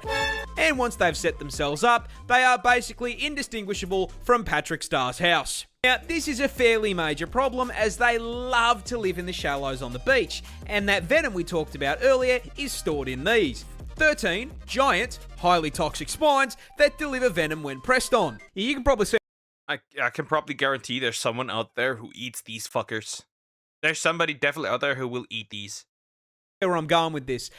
Considering it's hard enough to spot these things while you're paying attention, if you were, say, on a romantic walk along the beach with one of the homies, and while distracted by his ethereal beauty, weren't paying too much attention to where you were walking, it would be very easy to place your foot in the wrong spot and step directly onto 13 hypodermic needles, which would then deliver a ginormous dose of neurotoxin straight into your system. Oh, you thought it was normal venom? No. You see, these things maxed out the toxin skill tree, producing a mixture of 2 neurotoxins that can flatline you by collapsing your heart and lungs in under an hour. And even if you survive, the sting still causes extreme pain, swelling, and tissue necrosis. Because this is Australia, where even the scenery is trying to one-shot me. This bird can straight hit you with a Mortal Kombat fatality. I'm not surprised. I am not surprised. They also make terrifying sounds. So there's that. Yeah, I don't know the name though. Finish him. Introducing the cassowary, a species of ratite native to the land down under. And for once, guys, it's not venomous. Can still flatline you though, and I'm going to tell you how. You see, these neon chickens belong to the same family of birds as the emu, and as such share their impressive size, coming in at a solid... Yeah, do they also solo the native population? Right? Because that's an important factor. Do they solo the native population? Because that's very important. Because the emus did. General rule for Australian animals, if you don't know what type of toxin it is, just assume it is neurotoxin. Wonderful. 79 kilos and growing up to 6 feet tall, meaning the short kings in my audience could, in theory, mount these things like a chocobo. But what makes them stick out from emus? Well, you see, the cassowary is basically a spec ops emu, being twice the weight, highly territorial, and most importantly, coming with a combat knife strapped to their foot. That's right, this is a cassowary claw, and it's the reason they can hit you with a fighting game finisher. You see, these claws are a full 5 inches long. And you know what I mean? Honestly, 5 inches, way too big for... Damn. They have about the average knife that local VPN players have. That's crazy. These fuckers kick, and their beak... I can imagine that the beak probably quite hurts. Anything, and especially if it's something that's going inside me. And if you anger the tactical assault turkey, that is exactly what you're gonna get, as their go-to defense method is to kick you square in the gut with that kitchen knife and attempt to disembowel you. And I mean, even if the kick doesn't put your insides on the outsides, that kick is still going to send you flying, which can cause some fairly major problems. Problems like the incident that occurred in 2012, where I you not, a cassowary ran up behind a random tourist, hit the heavy attack button, and kicked the guy down a small cliff into the ocean. I mean, luckily he survived, but the fact that I live in a country where that was straight up just a bird assassination attack. I've known for years that those birds are because they are what those birds are because they are in Far Cry 3. I don't remember much. I played Far Cry 3. I do not remember much. Any point I could be hit with a sneak attack by a kaiju turkey is terrifying. Touching this plant will put you in the hospital. I'm dying. This is the Gimpy Gimpy plant. The fish are killing you, the birds are killing you, the reptiles are killing you. Wait, we didn't have reptiles. The spiders are killing you, the plants are killing you. Aberration. A piece of foliage native to the land down under. And surprising no one, not only is the thing venomous, it is in fact the most painful plant on the planet. Because yeah, no, of course, man, even the fucking leaves down here have a problem with me. Growing in the rainforests of northern Queensland, these hell bushes are covered in tiny hairs that upon closer inspection aren't hairs at all and are actually thousands of hypodermic needles waiting to stab you and break off inside your skin if you so much as brush them. Once inside you, these needles will inject you with, I am not kidding, neurotoxin and cause absolutely excruciating pain. I mean, like comedic levels of pain. With one person describing it as being covered in hot acid and electrocuted, and another woman saying that it was straight up more painful than childbirth and she'd given birth 4 times. And the fucked up part is, the neurotoxin... Aberration. This really is like, this is like God's testing chamber. This is like here, I'm gonna put all the freaks of nature, I'm gonna see what happens. I'm gonna see if humans can still thrive here. They do, but like, even though you are getting soloed by cane toads. Toxin isn't even lethal. So this spiteful of a plant is hurting you purely for the love of the game. Mind you, there are reports of people saying getting stung by this thing is actually worse than being put in the ground. This is because Groot's little hellspawn cousin here can continue hurting you for literal years after being... Stop! Australia is not a place to live. It's a place for deadly natural weapons. Poke move to Australia. Poke touch them. I will not. Both of those. So essentially, Poke can't survive spring weather. I don't think Poke would survive living Australia. I mean, I would probably eventually, you know, you have AC, so there's that. We don't have AC, so I probably will still survive. The more important question and the more important part right there is, isn't this... So, in other words, Australia is just a survival game. It just is. Being stung. This is because those thousands of little hypodermic needles are actually made out of silicon, meaning your body can't break them down. And with how thin they are, your skin will usually close up over the top of them, meaning that these neurotoxin-emitting slivers can sit inside your skin for literal years, releasing more neurotoxin any time that they're moved or disturbed. This constant, chronic, agonizing pain is so unbelievably bad that there have even been records of, trying not to get banned here, people Alt F4ing existence to make it stop. This particular incident came from a man who accidentally used one of the plant leaves as toilet paper. I don't think it gets much worse.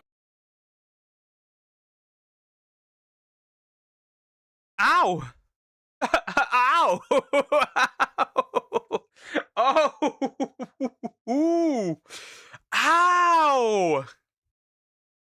Ow! Yikes! That's no vegan booty. That's a pain. That's a painful booty. Wow! Yikes! Oh wow! The neurotoxin to the nuts. Crocodiles are just dinosaurs that forgot to go extinct. I am dead serious, and I cannot think of a croc species to better make my point than the saltwater crocodile, a species native to the land down under, and shocking absolutely no one, yes, it can and will eat you. You see, keeping on theme with the whole forgetting to go extinct thing, the Salties stat spread just feels like something that should have been patched out with the rest of Jurassic Park, starting with their ridiculous size. You see, Salties are the largest reptile on the planet, coming in at a total of 6 meters long with a maximum weight of 1,100 kilos, which makes this... That's a fat fucking boy. That's a large boy with a thick tail. Murder lizard genuinely longer than my f***ing car. And the f***ed up part is that despite being longer than my ute, they are for some reason absolute masters of stealth. You see, crocs are ambush predators, which is a scientific way of saying they are dirty f***ing campers. You see, they've got 2 raised eyes that sit on the top of their heads, which means they can submerge their Ford Falcon-sized frame basically entirely under the water without sacrificing the ability to spot whatever they are looking to turn into a Happy Meal. And from your perspective as the Happy Meal, they are really difficult to see, which makes it very easy to walk just a little too close and, get bitten in half by that hydraulic press that they call a mouth. That's why I love Nestle Crunch. That's right, just like any good camper, these scaly arseholes are packing a one-shot in the form of one of the highest bite forces of any animal on the f***ing planet, having been recorded at putting out a maximum of 3,700 psi of force through their jaws. To put that into context... Oh wow, my dog has about 5 to 600? Your skull will crack at 1,100 psi, so a croc would pop your head like a watermelon. And if you don't immediately get folded by the first bite, those jaws will latch onto you as the croc begins a death roll, spitting its ton of body weight like a washing machine until whatever part of you it has decided to eat snaps off and is added to its protein goals. But the best thing about the crocodile is their build is so f***ing good. They have genuinely been around with very little evolutionary change for 65 million years. Which means I grew up watching Steve Irwin wrestle dinosaurs for fun. Rest in peace, you absolute f***ing legend. At least we got now almost all categories, right? Oh no, amphibians. We don't have amphibians yet, right? So we have, well, technically are spiders in the bug category? Technically, right? Either way, we definitely we are definitely still missing amphibians. That for sure, right? Koalas are really dumb. In fact, Australia's fuzzy icon is probably the dumbest thing on the planet. And that stupidity starts with their diet, because of all the things they could have chosen to... I think actually pandas might be a slight bit dumber. I mean, if humans weren't looking after them, these fuckers would be fucking dead. They almost got killed off until the government stopped hunting them. Should have finished the job. They chose to eat nothing but straight up poison. You see, koalas feed exclusively on eucalyptus leaves, which, shocking no one, are highly toxic, because they are full to the brim with eucalypt oil, which is so fucking poisonous that as little as 3.75 mil is enough to land you in the afterlife, with the Reaper asking you why the fuck you felt the need to eat a leaf. Why? Oh, it's also highly flammable and burns... Well, somebody just wanted a salad. It's just understandable. The claws are sharp. Yeah, I know. Even the cute little guys are dangerous. Sure, buddy, we get it. We get it. I know. This is the Dark Continent. This is aberration. It's like napalm, because Australia. Now, despite nature putting up this giant do not eat sign, that did not stop the koala, because he can't fucking read. This suboptimal bulking diet not only gives the koala fuck all in the way of nutrition, but also requires their body to rest to filter out the toxins so they don't fucking cark it. Meaning they need to spend upwards of 18 hours. So the reason why they sleep is because their diet is shit. Huh. That reminds me of someone. Koalas also have a problem with... Hold up. How do people know this? Bro, who had sex with a koala? Just tell me who. Jail immediately. A day sleeping in order to just digest their fucking food. These dumbasses spend most of their life in a food coma. That is, however, if they even get to the food to begin with, because they are so mind-numbingly brain dead that they will not recognize a eucalyptus leaf as food unless it is on the branch. I could give this dumbass a lifetime supply of food, and if it wasn't on a stick, he would starve to death. It should come as no surprise to you at this point that the koala has such an esky temperature IQ that they literally have a smooth brain. The thoughts slide right off of this dumb c***. I love him.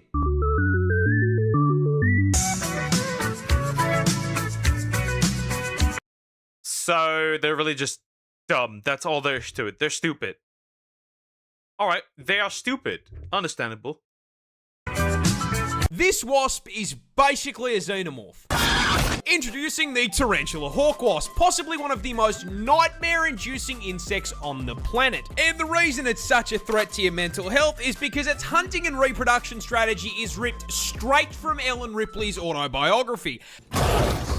But before we get to the strats, you're gonna have to learn a little bit about it first. Native to Australia, because of course it fucking is, this fucker is the largest wasp on the planet, coming in at a massive 2.5 inches. Which, I mean, boys, we would all agree, well above average, right? Huge. And this is probably the most effective 2 inches has ever been because it has the second most painful sting of any insect on the planet, coming in just barely behind the bullet ant. Pack and a 1/2 inch stinger with a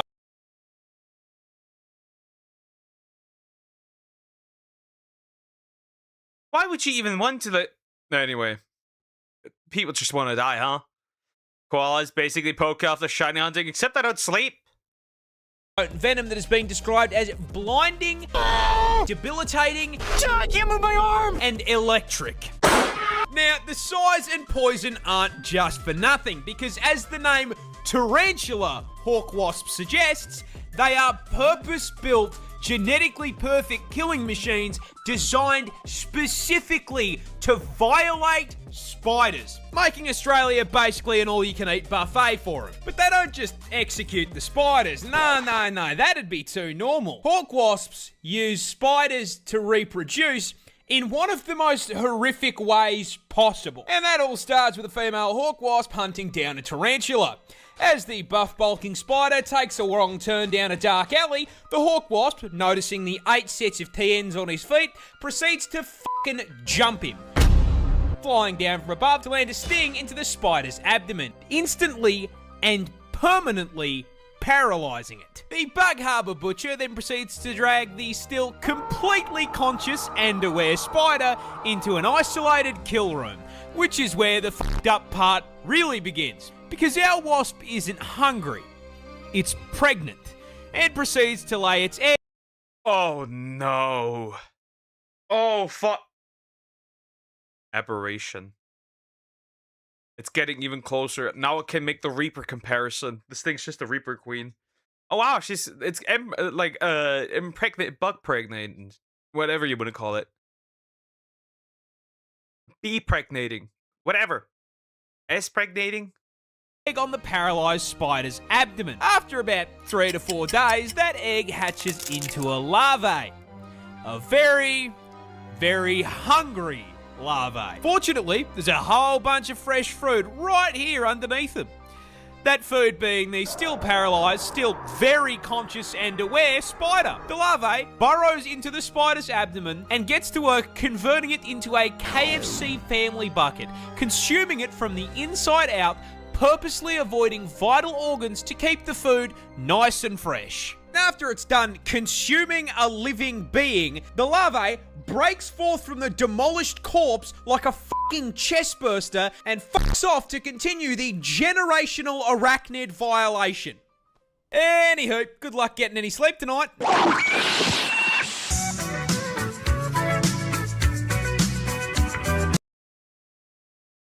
I don't even know what to say anymore at this point. I'm just looking at these and I'm just like, my brain is fried. I don't know how people can survive on this continent. Humans really can adapt to everything and anything. I don't think any country would want to invade Australia, risking releasing our eldritch nightmares. Like, listen, okay? Listen. Okay? There is no reason to invade. They're not going to invade it. They're just immediately nuking it, right? They're just immediately like, right? They're just immediately nuking it. A gorilla can't beat 100 men in a fight. He gets jumped. But that begs the question, which animal does win?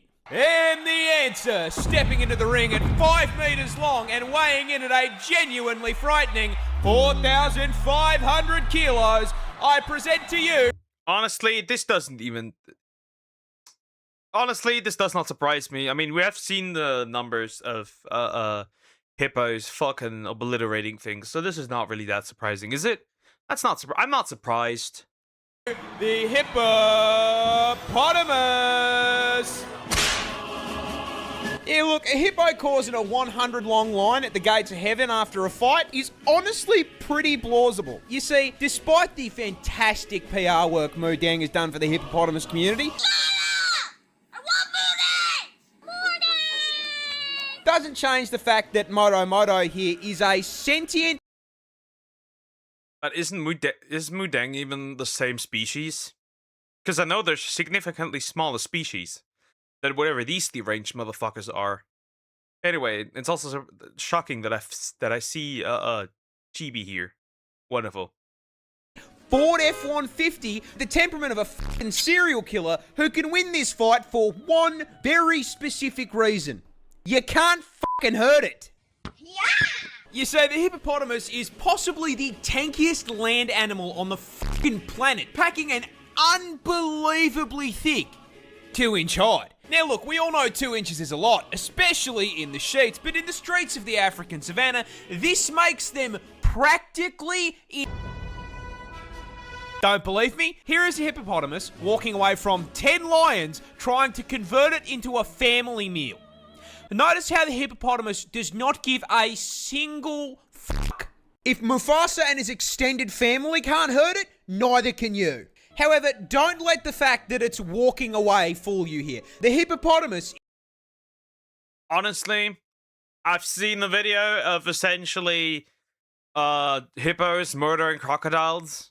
Just like a crocodile. I'm sure it could probably snap one in half, honestly. Yeah, I wouldn't start beef with that, nope. Is not a peaceful animal.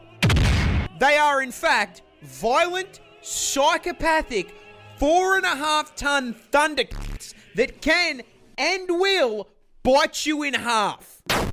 A hippo's jaw produces 2,000 psi of... Yeah, they'll bite you in half, straight up. 2 inches, do you get that, Poker? Oh, 2 inches is more than enough, ask your mama. Of pure crushing force. So if he catches your ass, you are the watermelon. And as if the hydraulic press wasn't bad enough, don't forget they've got 2 20-inch fangs in that mouth that'll put a hole in you big enough to stick your f***ing arm through. But honestly, the bite doesn't even f***ing matter. It weighs 4.5 tons and can run at 30k an hour. Getting hit by a charging hippo is like getting hit by a fucking bus. There is no way we are winning a fight against something that could probably take out 10 people just by rolling over. In summary, Don't f with the hungry, hungry hippo.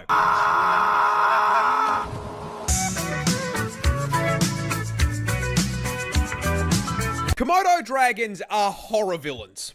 I mean, seriously, this industrial-sized lizard is easily one of the biggest assholes in the animal kingdom when it comes to hunting methods, packing a PhD in suffering and a double degree in biological warfare purely because they cannot be expending effort to hunt. You see, Godzilla's little cousin here is the largest lizard in the world, weighing up to 166 kilos and being... I'm looking at this, right? And I don't even have the words anymore because, like, I've said everything I can say. It's outrageous, right? It's outrageous. It just is outrageous. It just is. This continent is full of psychopathic animals. And that's it. It is indeed true. Everything will try to kill you. I think just nuke it. I think it's not even enough time to evacuate it. Just nuke it as it is. A full 3.13 meters in length, which means, for the short kings in my audience, if you're brave enough, bang a motor transport right there.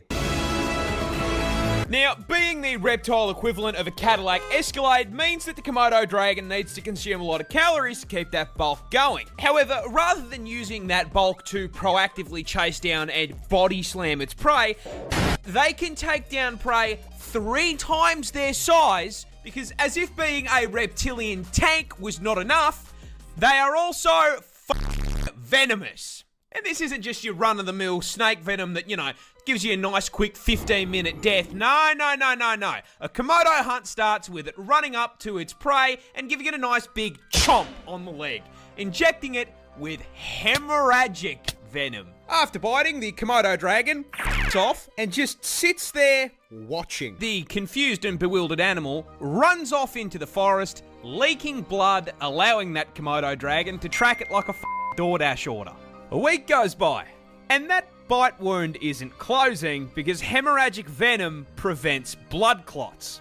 So, the animal is still slowly bleeding out, and the Komodo is still watching.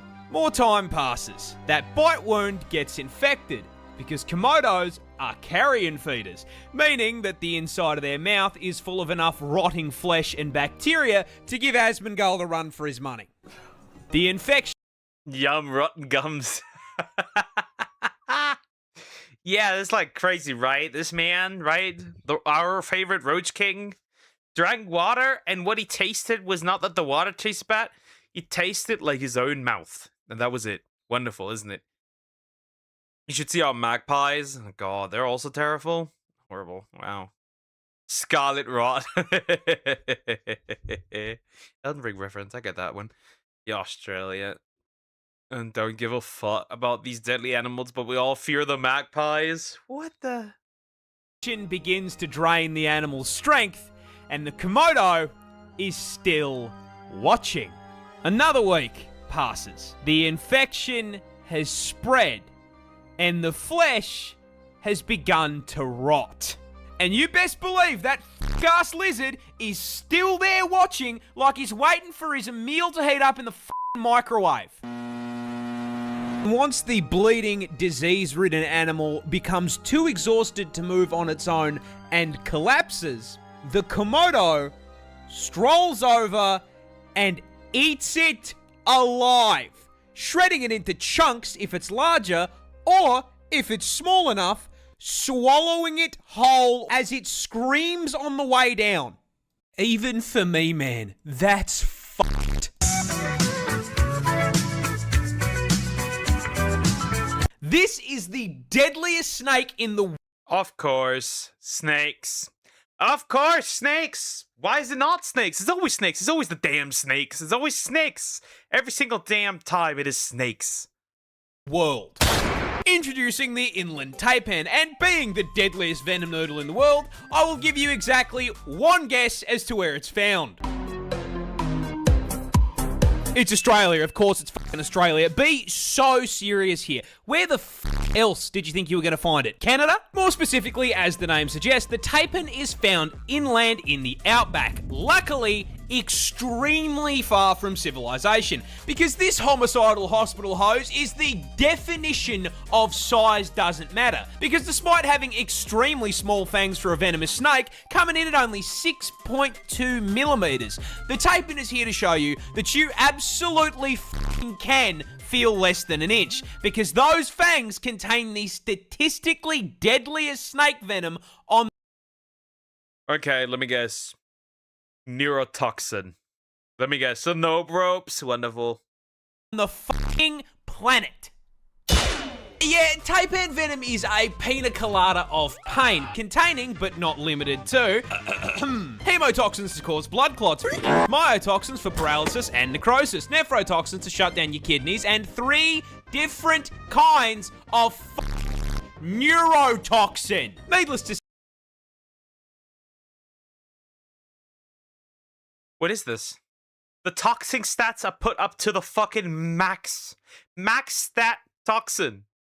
Just everything. Just all stats into the poison stat. Just all stat points. Straight up. Straight up. Hippos, everything into melee and HP. Here, everything into topo. say if it bites you, you will get a headache, vomit up the entire contents of your stomach, collapse to the ground in agonizing pain, and then your heart and lungs will stop, sending you to meet God in under 15 minutes. And that venom is so fucking potent that one bite contains enough toxin to do that to 100 people. But the funniest part of this snake's venom is that in the wild, they only hunt rats and fucking mice. The deadliest venom on the planet, and they are using it to pack up Remy the rat. It's like hunting a rabbit with a fucking AWP. That's the cutest f***ing thing I've ever seen in my entire life. Counter-terrorists win. This adorable little octopus is also the world's deadliest. Introducing the blue-ringed octopus, a species of cephalopod native to Australia, and in a shock to precisely 0 people at this point, it's venomous. Because of course it's fucking venomous. Why wouldn't it be venomous? That'd make my life way too...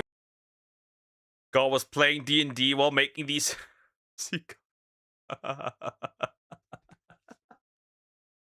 He was just like,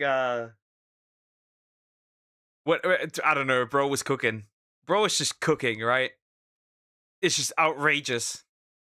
Even the cute, okay, so the cute things are deadly, the deadly things are, the big things are deadly, the fucking fish are deadly, the octopus are deadly, the reptilians are deadly, the snakes are deadly, the spiders are deadly, the fucking wasps are deadly, the mammals are deadly, or stupid. What else? I need something that's really outlandish that's deadly. Right? Fucking easy. Now, to its credit, unlike most of the toxic bullshit in this hellscape I call home, they at least have the common decency to be coloured like a fucking neon sign. However, it immediately loses this credit by being the octopus equivalent of a fucking hobbit, coming in smaller than a 50-cent coin. And this is a problem, because it is the most venomous octopus in the world. That's right, this fluoro spaghetti ball is packed to the brim with neurotoxin. More specifically, tetrodotoxin. You know, the same shit that turns cooking a puff fish into a quick time event? Yeah, these little guys are packing it too. However, because it is Australian, the blue-ringed octopus is on violence timing and is the only animal in the world to use this shit as an offensive measure by way of a venomous bite. But what does the venom actually do? Well, imagine you're wading through the rock pools with the homies, and you accidentally disturb this little gentleman's residence. The blue ring, taking the American approach to home defense, suctions onto your leg and bites you. Best part, it's completely painless. So if you're distracted by how thick your mate's looking in those Speedos, you aren't gonna feel shit. That is, until your face starts tingling like TV static. It's warm out here under the sun, but you weren't sweating like this 5 minutes ago, and now you got a headache. You start to feel sick, weak. you go to call out, but your voice comes out slurred like you just knocked back a bottle of vodka. No way. You just didn't notice. Like a tentacle having little fella started grabbing your leg. Like, no way. Aliens might think Australia is the world's superpower because we survive all these creatures. Bro, Australia is the place where all the aliens. If there's a place where you'd find alien life, it probably would be Australia. It probably would be like somewhere deep under the ground. Of vodka. And then suddenly, your legs come out from under you, and you hit the beach. Fun fact about tetrodotoxin. It's a paralytic. Freezes up your muscles one by one, starting with your arms and legs, which is why you're kissing the sand. You know what else is a muscle? Your diaphragm, the muscle that controls your breathing. And yeah, turns those bad boys off too. And so, your chest stops rising and falling, and you suffocate to death right there on the beach. Now, you may be wondering, how come no one called an ambulance? That's easy. They didn't have time to. You went up to meet your ancestors in under 20 minutes. God ordered your ass with same-day shipping, and this little fucker delivered. Employee of the month.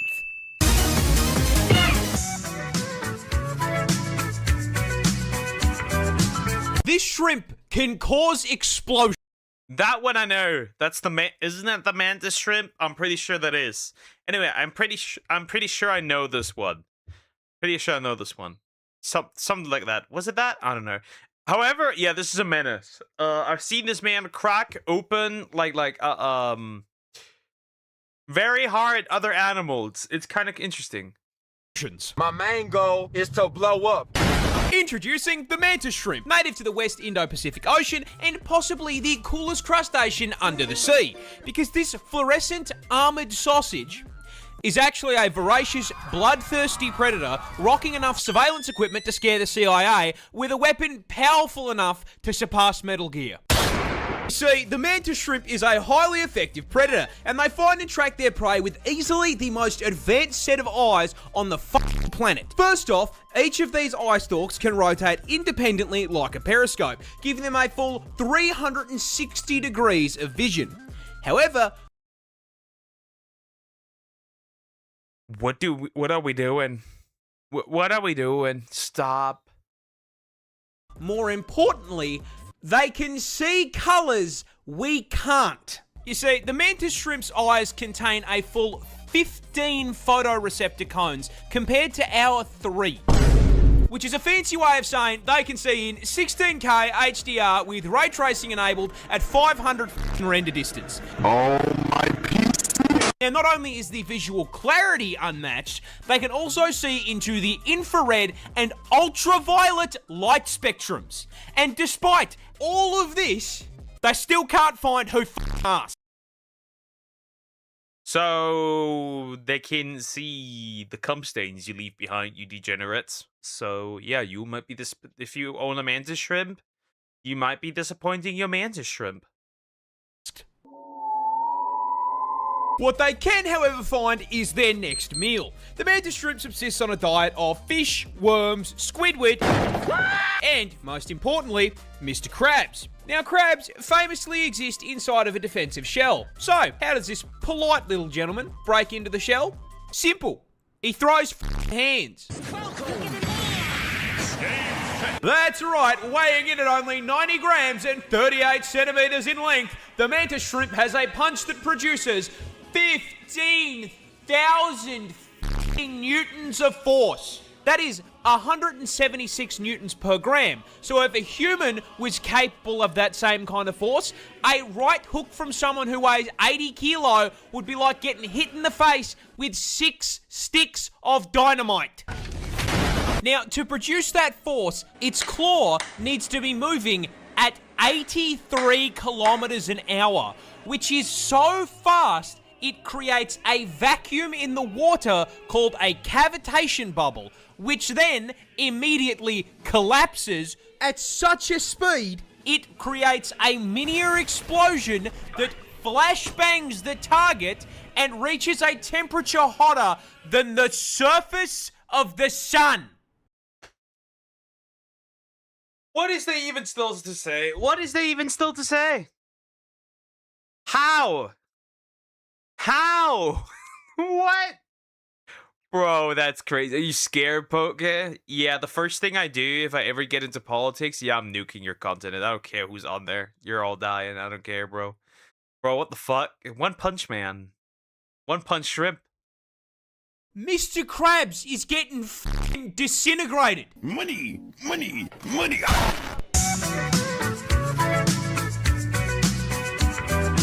Most snails aren't scary, except for this one. Come on! Not even the snails are safe! How the fuck is this possible? What? The snails aren't safe either? Come on, no! This one's Australian.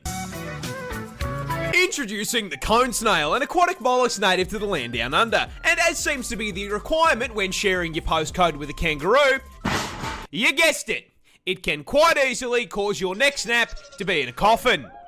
And the way it can achieve it is this bad boy right here. You see, despite most snails having a reputation for being slow goobers that get folded by a salt shaker, the cone snail is a highly effective ambush predator. And you may be wondering, how the fuck is a creature that moves slower than the GTA...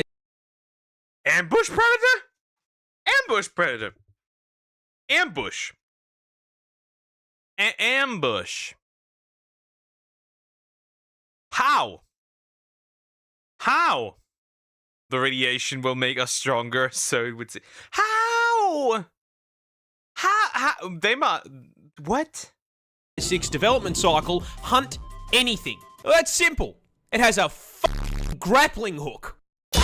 That's right, Gary's murderous little cousin here is a roadhog mate. Hi there. And he hunts by slowly but surely stalking up on his prey until he's just within range, and then bang! The cone snail does a quarter circle input, spitting out a tooth harpoon at 90 kilometers a hour. This harpoon then nails its prey, allowing them to reel it in like he's playing Scorpion. And in case that wasn't bad enough, as seems to be a requirement for spawning on Australian servers, it's venomous. That harpoon also injects its prey with a highly potent neurotoxin that instantly paralyzes it. This means it cannot put up a fight, as it is sucked into the snail's ginormous maw like a nightmarish version of Kirby. And, just in case you thought for once you might be safe, cone snail venom is potent enough to kill 700 people with one sting. Oh yeah, and there's no anti-venom, because it's not enough that it can kill me. No, I have to die knowing there is zero counterplay. Who balanced this He realized I lost to a mollusk player. Bro, listen, these fuckers, you just die. You just die. There's nothing you just die.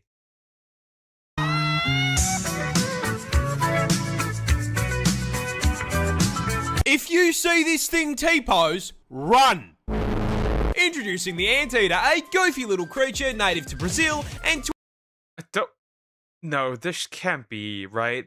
It can't be dangerous, can it? They look cute for the most part. That can't be. No, this can't be.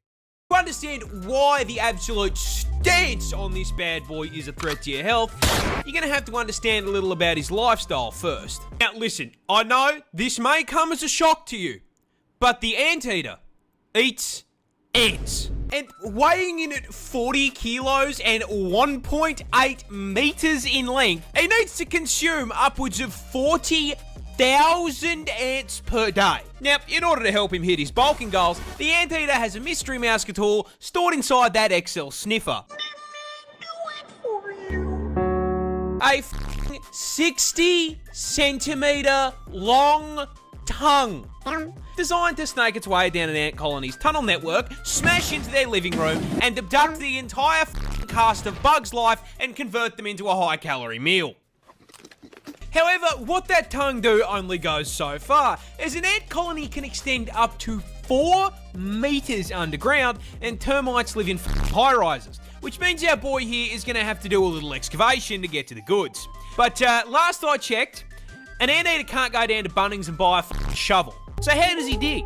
Oh, that's simple, with the combat knives he has for claws. Yeah, anteaters are permanently cosplaying Freddy Krueger with a set of 4-inch claws, which proving the effect. I mean, fair, but like, this is not like crazy. This is like fair, right? This is like alright. This is fair. Effectiveness of a few inches can crack through f***ing concrete. Now, these I take it back. work great for digging, but they are also more than capable of flatlining you. When threatened, the anteater will rear up into a defensive T-pose. This is your sign, if you are smart, to turn around and f*** all the way off. If, however, you were, say, some dumbass trophy hunter who really felt the need to try and stab an animal for no reason other than ego, the anteater will swipe at you with those claws, which are at the perfect height to nail your inner thigh, slip through your flesh like butter, and sever your femoral artery. Never mind. Causing you to bleed out in 2 minutes while the anteater watches you go meet your ancestors. Can you imagine having to explain to your ancestors who felled woolly mammoths you got your shit packed up by the most unserious creature on the planet hitting a T-pose?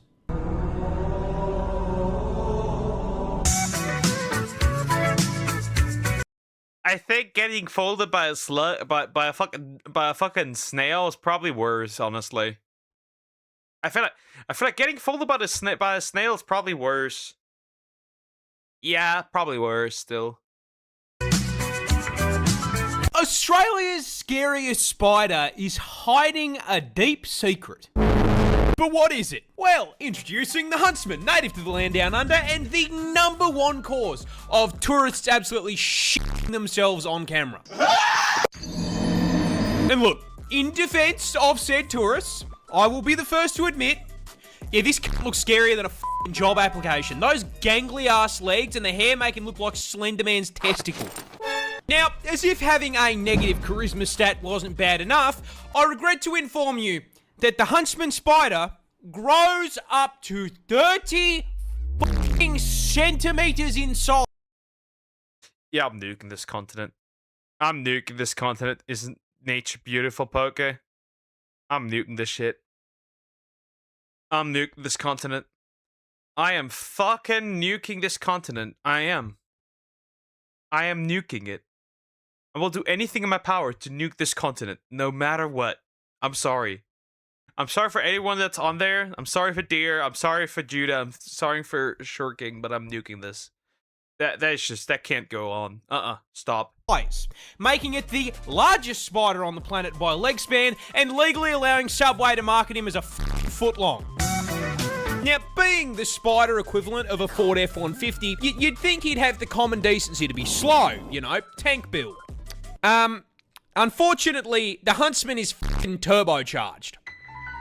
Now, it's usually at this point in the video that I would inform you that he is also highly venomous, because it's Australia. However, that's his big secret.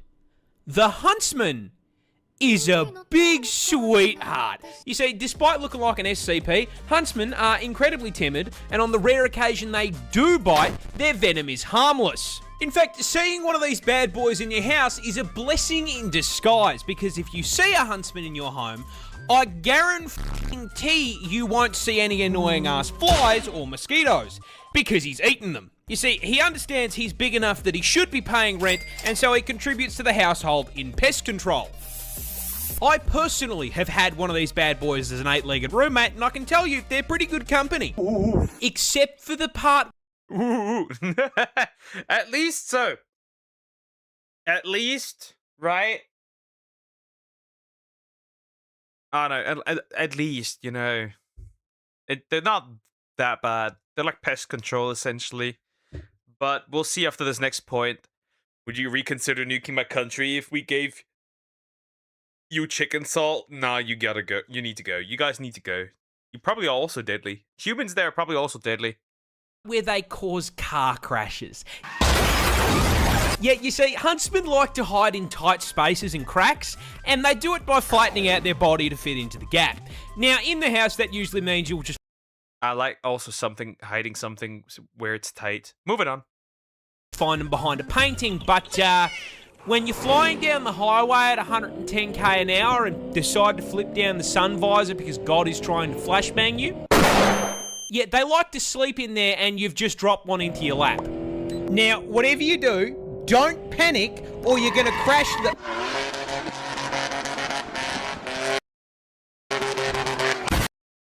Wonderful. That's pretty much the end of the video. Wow, so one place I will never go. One place I will never, ever enter. Kills all mouse and flies, not bad. One place I will never, ever visit. At least it's useful. But one place I will never, ever visit. If there's one place, it's still France. But Australia is getting up there. If we're gonna discover probably world-ending things, because buddy, if the animals are dangerous, the bacteria probably is as well. If we find like a zombie virus, I think it's gonna start in Australia. Honestly, it will. That was terrifying. That's horrible. Everything kills you there. Anyway, that was a long one. That was a long one. Bro, my eyes are tired. I don't know why. Help me. Help me. Would you visit if I gave you a spacesuit? Yes, that's fine. We could work with that. That's okay.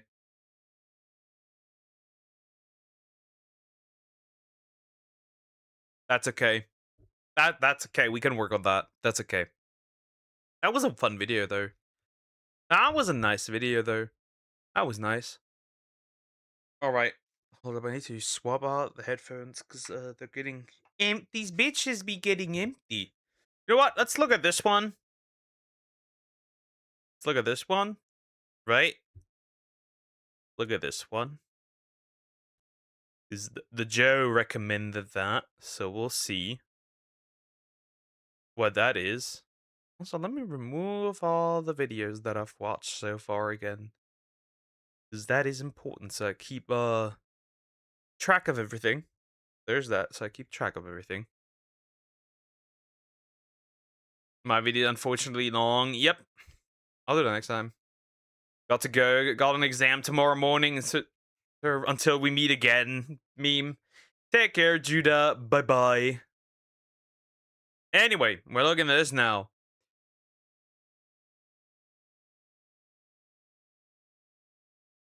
I don't know how to say this. Is it Yocte? Yoctzi? Whatever. I have no idea how you say this. Is it Yogtze? Whatever. I'm probably making a fool of myself. Germany's strangest unsolved mystery. So it's about my country. Absolute Bundesrepublik Deutschland. Anyway, Spy Spectator. We're going in. I have no idea what this is. We're gonna look at this. I got no idea. Also, please consider liking and subscribing. I appreciate it. Yeah, we'll see. Let's see.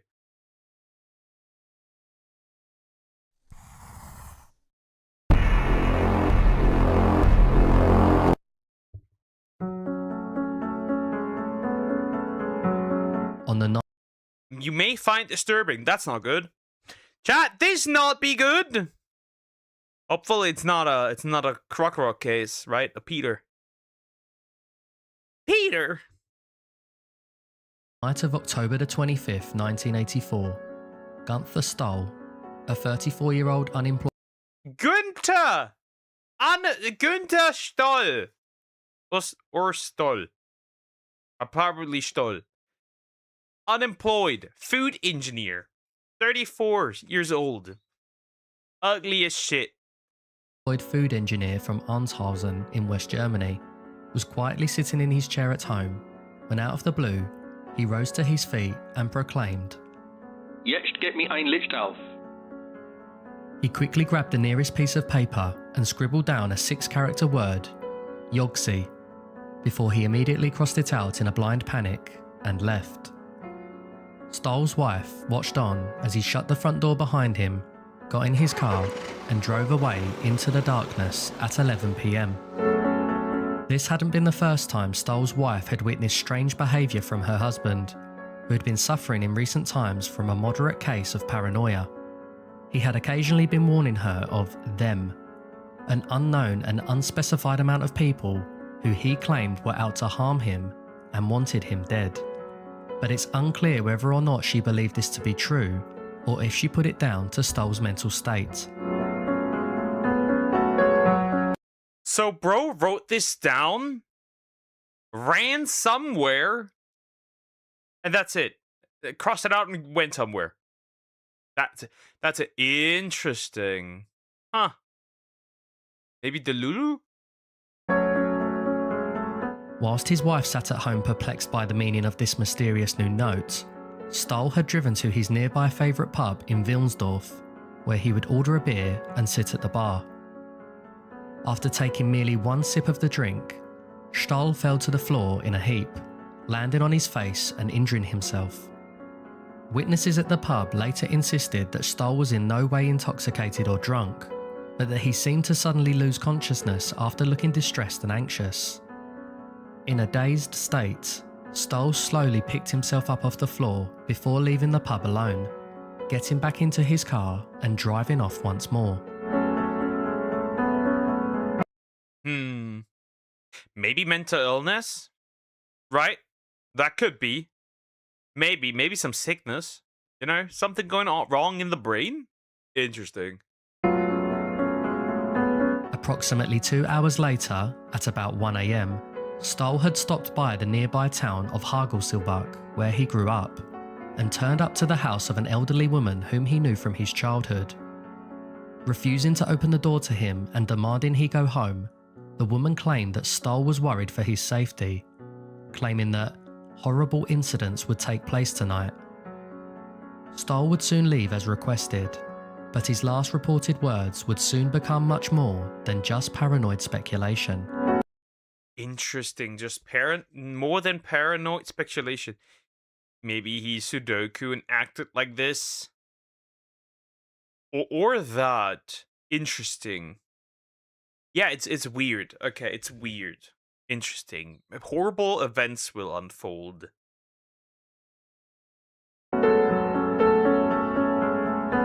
Around 2 hours later, at 3 a.m, 2 truck drivers were driving along the Autobahn 45, roughly 60 miles from Hagelsilbach, when they noticed the wreck of a small blue Volkswagen Golf. Or let me guess. Gunther is no longer in the car.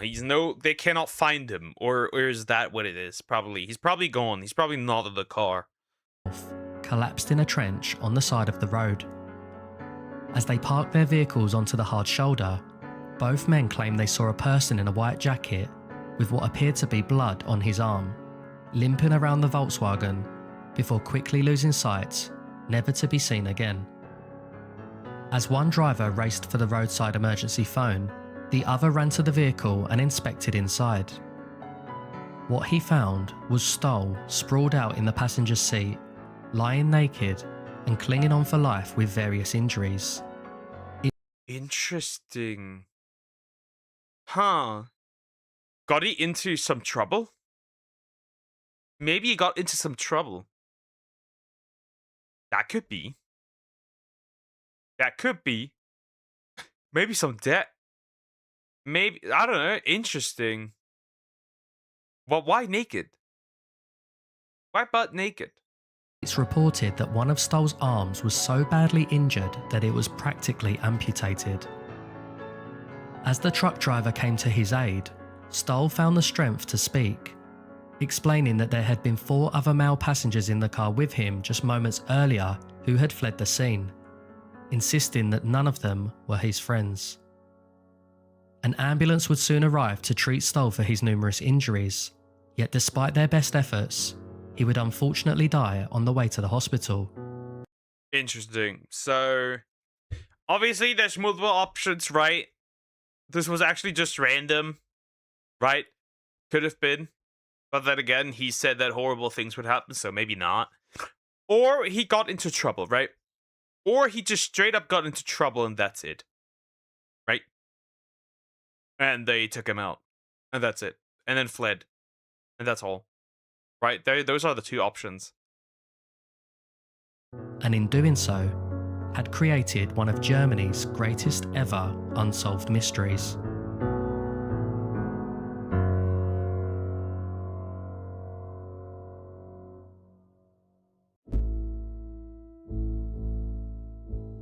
The circumstances surrounding Stoll's death were already extremely suspicious, yet police investigations led to even more questions and perplexities. Their findings showed that Stoll didn't obtain his injuries by crashing in his Volkswagen, but instead had been run over elsewhere by a different car in a different location, before being repositioned back into his Volkswagen. Interesting. But how would this have happened? Because, like, consider this, right? He drove away with his car. So there's two options, right? There's probably... So one ran away, right? But he said multiple were in the car. Okay, how does this work? So did he, like, get out? They ran him over, right? Grabbed him again, put him into the seat. Then all of the other ones got in the car, drove there, and then just left. But only one was seen.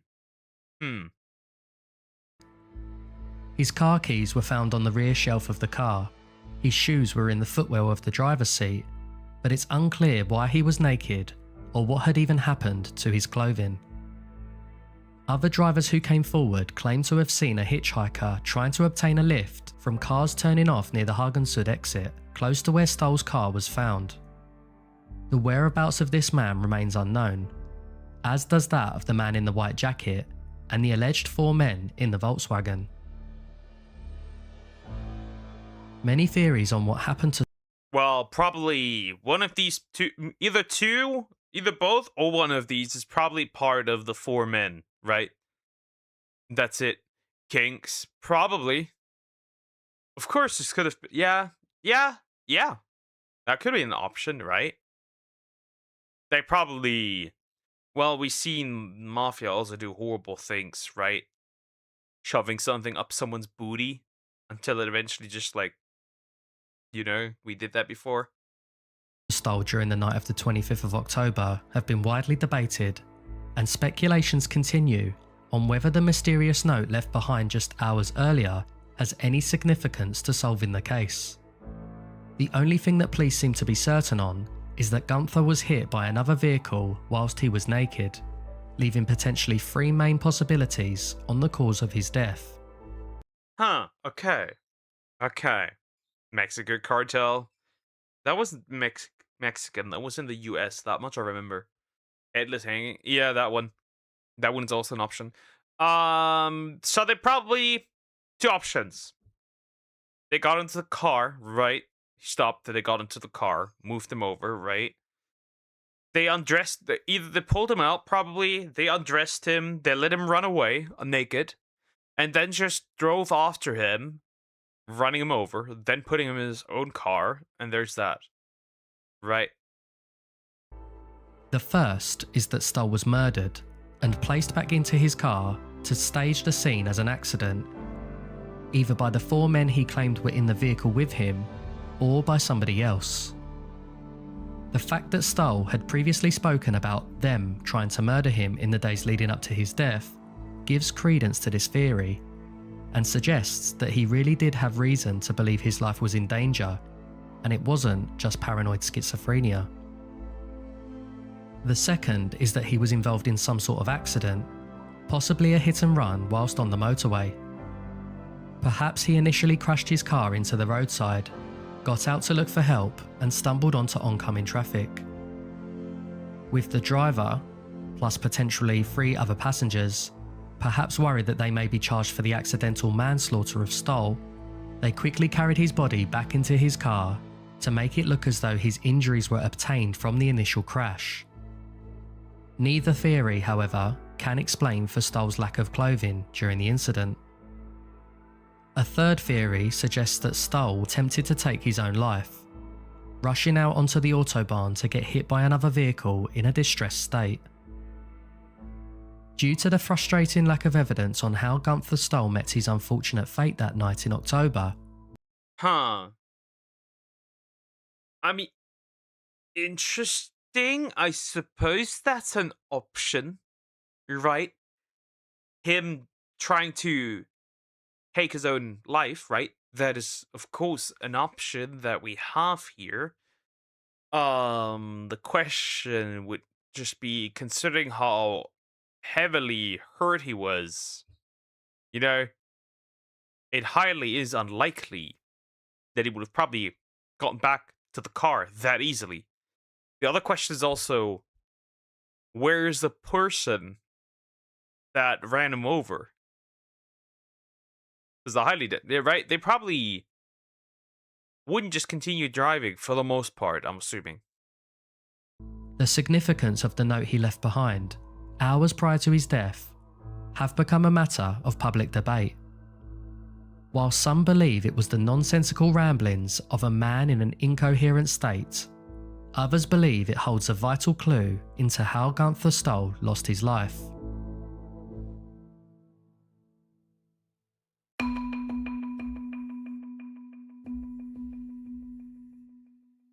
Some suggest that the letters O, G, and E could in fact be numbers 0, 6, and 3, and when rewritten this way, it could be interpreted as a 6-digit European car license plate number. Could it be that Gunther was attempting to remember the car license plate of the person who was threatening his life? Maybe even the car which ended up hitting him later that night? What makes this theory even more interesting is the way German number plates work. They use specific letter codes at the beginning of the plate to determine where the car was registered. For example, interesting, a plate, huh? Most cases they do, I guess, sure. But it feels like, I don't know. Also, if this would have happened, considering how heavily injured he was, right? There was no mention of blood on the street. There was no mentioning of blood that leads back to the car. So there's the question. There is also another option that this was actually in a different location. That it was ran over in a different location and brought into the car. Because why is there no blood? a license plate beginning with B would indicate it was registered in Berlin, whilst M would indicate Munich. Some codes are exclusively used for official registrations of vehicles of particular importance, and interestingly, Y number plates indicate that a vehicle is registered to the German armed forces. Searching every potential combination of the license plate yields no results, though if it is a military vehicle, it could be that it's intentionally being hidden from public records. Further theories have been widely dismissed as to having little to no relevance to the case, such as the I mean, it would be interesting. So what the question is like, I mean, there is an option that it was ran over by like a you know, military person, of course, right? Then it would be hidden, obviously. However, why would again, if it is targeted, why would the German military try to kill a random 34-year-old unemployed dude? Phrase Y06TZE being the call sign of a Romanian radio station, or that when rewritten upside down, it creates what appears to be coordinates to a small Hawaiian island and an area deep in the Arctic. However, There are two other interesting theories which centre around Stoll's profession as a food engineer and his possible connection with the food industry. The first is that the word yogsi can be split into two, with yog referring to yogurt and TZE being a code used for a type of artificial flavouring, although there's very little information about what food ingredient TZE is supposed to be. The second is that the word itself is an anagram of zygote, the first stage in the development of a genetically unique organism. But the term can also be used when referring to genetic enhancements in food production. What if Stoll perhaps knew of a project which involved genetically modifying a form of food, but that it may have been done with nefarious intentions? Perhaps he investigated the cause and knew too much, putting his life in danger. The people behind these experiments may have tracked and monitored his movements. Maybe They are poisoning us. They are poisoning us through food. They must be stopped at all cost. Dies. he wrote down a cryptic message to share this news, before realising it might lead to unwanted attention for his wife. So scribbled it out, leaving the home, fearing he would be putting her in danger by staying indoors. He may have seen someone at the pub that caused him to react and fall over. With nobody to turn to, he visited an old friend from a previous time and begged for their help, only to be turned away despite desperate pleas. Perhaps he was kidnapped by 4 men who were part of this clandestine project, stripped naked and eventually taken out before staging the whole thing to look like an accident. It's quite the stretch, in my opinion. I personally believe it's more likely that Stoll, in a delusional state, had stripped off and disposed of his clothes prior to crashing his car into the trench on the autobahn. Desperate for help, he ran out onto oncoming traffic and got hit by another driver, who either fled the scene or carried Stoll, with 3 other passengers' help, back into his Volkswagen to make the whole thing look like an accident, before disappearing and never speaking of the incident again. Honestly, maybe it was like involved. Do we know if he took drugs? Maybe that could also have been the case, right? Would be surprising if somebody was unemployed, right? A little bit on the lower end of society, so to speak. Hoga did this. I didn't do nothing. I didn't do anything. I'm a good boy. I didn't do shit.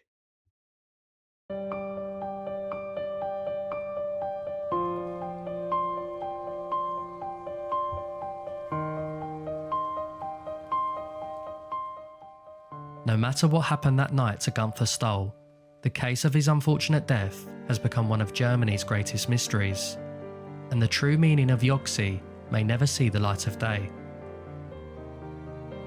Whether he became the target of a malicious and evil assault, or was purely a victim of his own personal struggles, the tragedy of Gunther Stoll and the mystery of Yogsi will likely remain forever unknown and forever unsolved. Interesting. I didn't know that this was a thing here, right?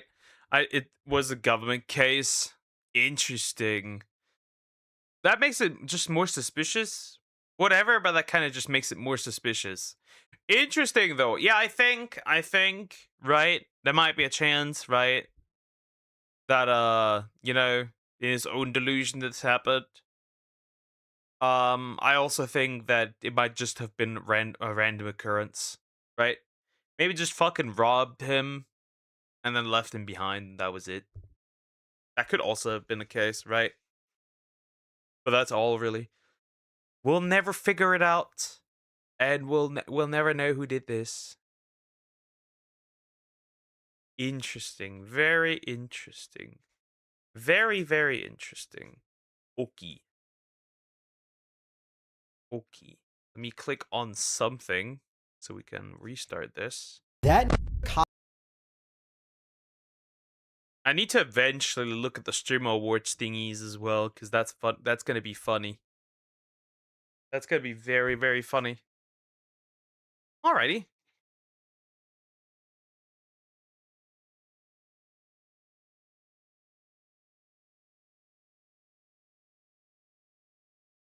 Now let's look at the next Krokorok one. And then we can do the Amala one, and let's see how much time is still left. Anyway.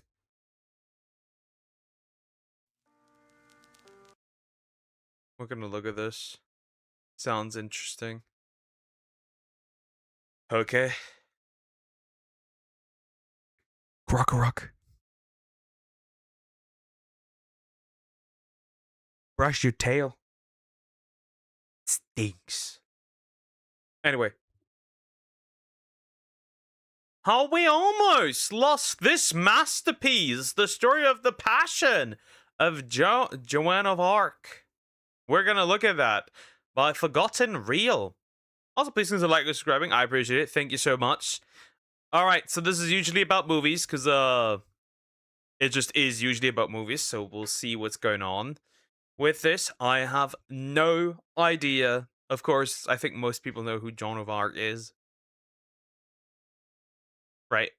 But anyway, we're going on. We're going in. It is the shared fate of every artwork that it disappears. For some, this can take decades, centuries, even millennia. But eventually, no matter its significance, artistic value, or price, every painting, photo, sculpture, film, video game, novel, or poem will cease to exist. Would I agree with that now with the internet being here? Right? Would I agree with that? Honestly, I kind of wouldn't. Actually, I'm gonna disagree with that with the internet being around. Unless, right, companies make the active effort, right? Like Nintendo, for example, they really like to do this.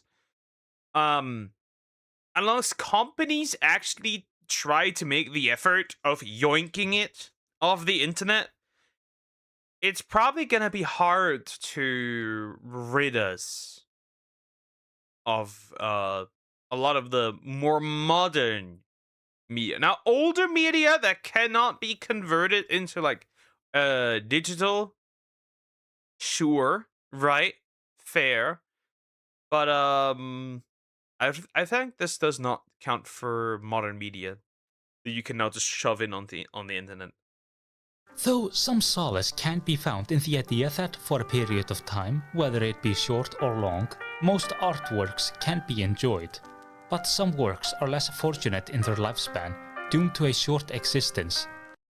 The only issue that I probably agree with is that the physical version of said piece might disappear or get destroyed, right? Those are actually not for forever, right?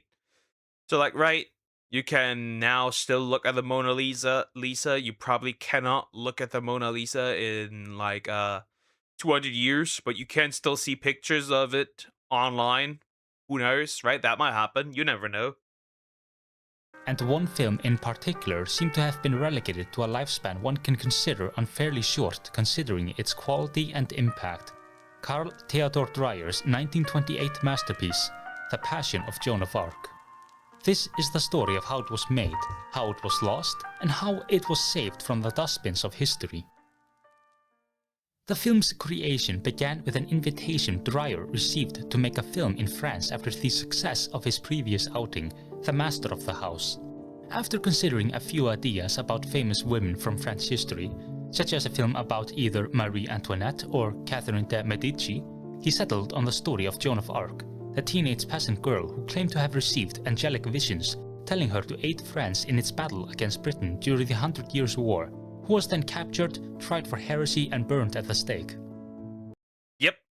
By the way, one of the most based women in human history. It's really interesting.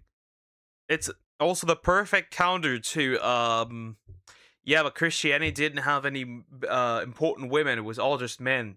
Here's the counter. Here's the ultimate counter. A story he was interested in due to the theme of suffering. It is suffering which is the theme in many of my films. Suffering always means ennoblement. Though the part of Joan's life he decided to focus on was not her heroic battles, but the trial which preceded her defeat and capture. And as a source, he utilized the trial transcripts, taking a majority of the film's dialogue word for word from it, though embellishing with the trial's time frame, contracting it into a single day. It was his intent to strip away her mythology and show Joan as he really was, as it says in the film's opening text scroll, not the Joan in the helmet and armor. Well, obviously, right? I'm hoping at least that it tried to be historically accurate, because nowadays we don't really try that, right, Odyssey? Anyway, but Poke, do we know if Joan of Arc was real? Yes, she was. We have real documentation, right? We have all that. But simple and human. This differs from most adaptations of her story, such as the concurrently released The Marvelous Life of Joan of Arc, which depicts a far more idealized and heroic version of Joan. The film opens in the middle of the proceedings. Throughout it, we see Joan get subjected to a series of agonizing questions and other maltreatments, as her judges try to make her confess. Did bro just spit on her? Crazy work. Reasons for this are multifarious, but chief among them is her perceived heresy, as her claiming to receive visions both goes against the church's authority and contradicts the English king's claim to France, as Joan believed she was commanded by God to drive him and his men from the land. They try various methods, be it trickery by writing a false letter from the French king, or with the threat of torture. It is finally the It's funny that these dudes, while trying to figure out if what she was doing was heresy, right? Committed heresy. It's kind of hilarious. Fear of getting burned at the stake which brings her to confessing. Though her concession is short-lived, as Joan realizes she has betrayed her lord and rescinds her confession. The film ends with her execution by fire, which is followed by an ahistorical riot. To bring this story to life, Dreyer went through painstaking effort to achieve historical accuracy, calling his film a Based, I think this is great. Wonderful. Why do the old guys look like Poke? Except I have hair. These do not have hair. Well, not full hair at least. But yeah, very good. I like that a lot. I think that's a good decision to try to keep historically accurate with this documentary. Besides the aforementioned lifting of the entire dialogue from the trial transcripts, Dreyer also made sure to ground his film through its aesthetics.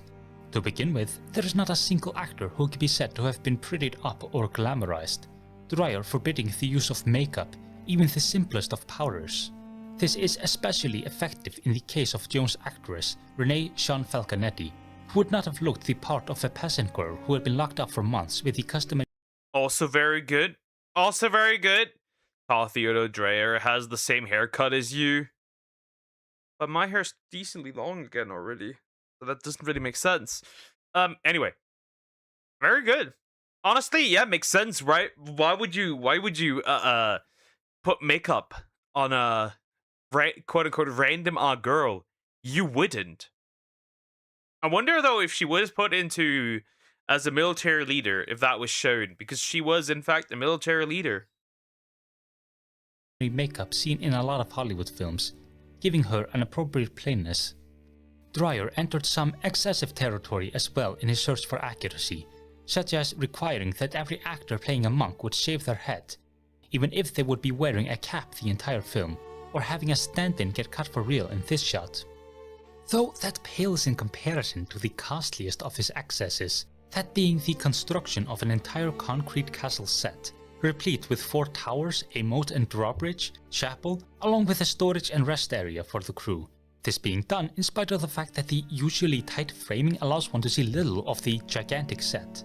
Though as painful as it must have been to his financiers' wallets, Dreyer believed a life-sized and complete set was necessary, as it would have helped the actors immerse themselves better in their roles. The set was also not just troublesome due to its cost, but also because it left little room for the camera and light crew to set up their equipment, forcing them to dig holes in the walls and floor to get everything set up. Interesting. I mean, well, what you don't do for a, how do you say it? properly believable set. What you don't do for that, crazy. I think that's very cool, right? That's very cool.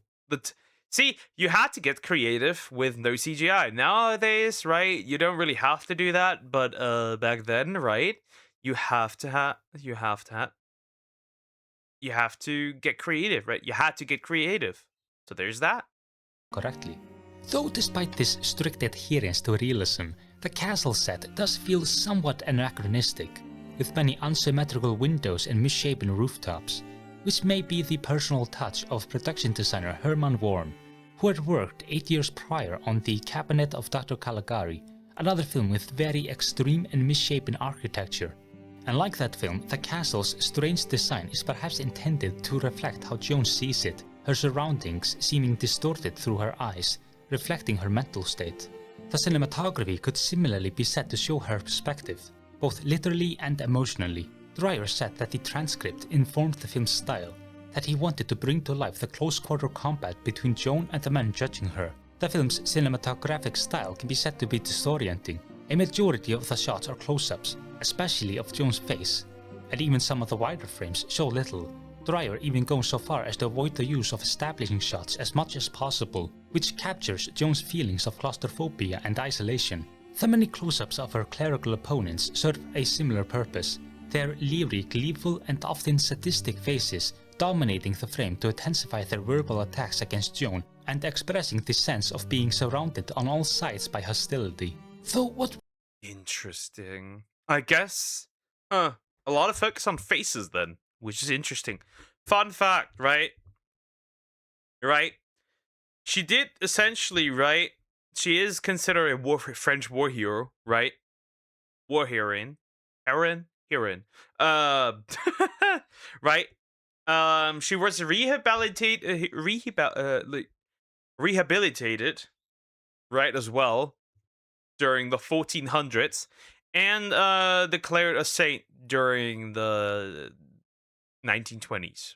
So there's that, the Roman Catholic Church. So there's that, at least, right? At least some form of a good end, right? That is what happened as well, right? But yeah, it's interesting. Really creates the film's sense of disorientation is the editing, which for its time was more fast-paced and rapid than most films. The Passion of Joan of Arc has over 1,300 shots, excluding the title cards, which is more than twice the average number for films at the time, and stands in stark contrast to the rest of Dreyer's oeuvre, which consists of films that often had far longer and lingering shots, as Dreyer cut between frames in fast procession, few of them lasting more than 5 seconds, all to further enhance each scene's intensity. Especially the many times Joan is questioned and harangued, and of course when she is threatened with torture, where the fast-paced cutting helps sell the fear and anxiety of the character. It must be noted that even though no torture takes place, and there is not a drop of blood shed, this scene still holds much of its power, helped by the many shots of the spiked wheel, which often seems dangerously close. Though the most important part of the film's imagery, and its most iconic, is the performance of Renee Sean Falconetti as Joan.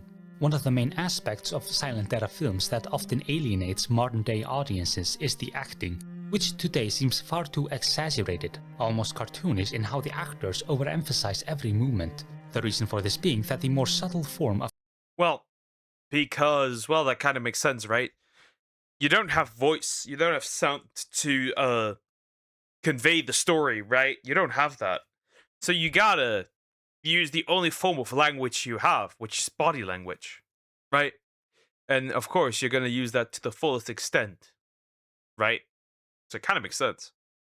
Acting we know today had not been developed yet, so actors back then were still using the same techniques they employed in the theater, where the more exaggerated movements were necessary to convey a character's actions to an audience that was far away. And one can see a similar problem here, as some of the judges seemed cartoonishly evil. Falconetti's performance, though, feels modern. There is a good reason why so much of the screen time is fixed on her, as Falconetti managed to depict all of Joan's feelings to perfection, and with ideal intensity. Every tear shed, every determined mad glare, every pleading cry feeling as heart-wrenching now as it did back in the film's inception. Falconetti imbuing her character with life and nuance. The process of bringing out this performance was grueling to say the least, though not to the degree that some people have claimed. Honestly, she does a good job, right? I can tell the emotions are very well conveyed, right? Acting in silent movies seem way harder. It seems, right, because you only have one form of storytelling, right? And that is just, like, body language. It seems that you have to put in a lot more physical effort, for sure, though. According to rumors, Falconetti was forced to kneel on stone and then wipe the emotions from her face. A not too uncommon an accusation for Dreyer, who had an exaggerated reputation as a tyrant on set. Though later biographers of Dreyer dispelled such stories with quotes from people who were there on set to view their working relationship. That is not to say that Falconetti's ordeal was light, as he had to redo her takes several times. Dreyer often sitting right next to her off-screen, whispering directions into her ear, with none of her co-actors around, and as few crew members as possible present, only then to repeat that process after viewing the rushes, during which time Dreyer would point out what he liked and disliked, so Falconetti could adjust her performance for the next gauntlet of reshoots. What is also remarkable about Falconetti is that she was not known for her dramatic work, and had only 2 minor film credits behind her. She was in fact most known for her comedic work on stage, and would not have at first struck anyone as an ideal candidate to depict Joan of Arc. Though when he went to a place he performed in, Dreyer... Interesting. So, like, from, like, comedic, something comedic to something more serious. But honestly, on Wikipedia for the actress, she has, like, 4 different names. That's interesting. Well, that's a lot of names.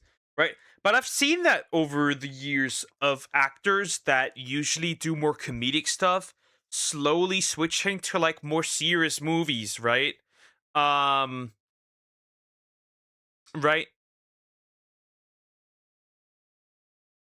It's like, for example, right, we can look at, like, Kevin James, right? Sometimes doing more serious stuff, especially nowadays. Adam Sandler doing sometimes more serious stuff. Right, we have that. We have that. Who else? Yeah, but there's quite a few that do this, right? That, like, start out with, like, something more comedic and then do something more serious. We have that.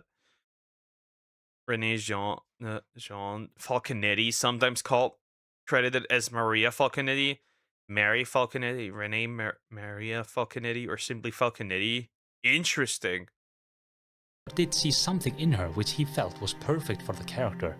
According to Falconetti's daughter, Helena, it was because she had the eyes of a suffering woman. And although it is impossible to say if Dreyer caught a glimpse of this, Falconetti had indeed suffered from severe mental problems, which would lead to her demise almost 2 decades after the film's premiere, when she starved herself to death. Although her life on screen and on Earth was short, she has still been immortalized by her unforgettable performance, her pained expression becoming one of the most iconic imagery in cinematic history, and it is hard to imagine a Passion of Joan of Arc without her, as according to Dreyer, it was her who created the images, not me. As for the film's score, this is where it gets quite complicated.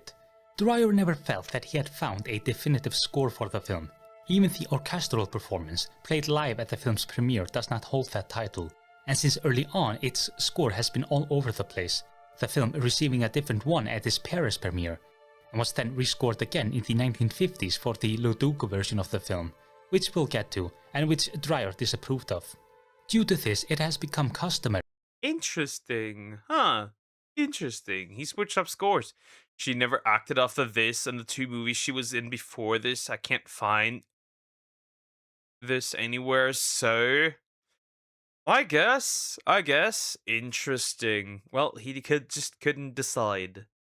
For different releases to rescore the film in kind, and besides the 3 previously mentioned, the film has had 27 different soundtracks, most for live performances, though the scores that are most easily accessible today are Mia Yanashida's piano rendition, Lauren Connor's avant-garde take, Will Gregory's and Adrian Atley's version, and then Richard Einhorn's orchestral score.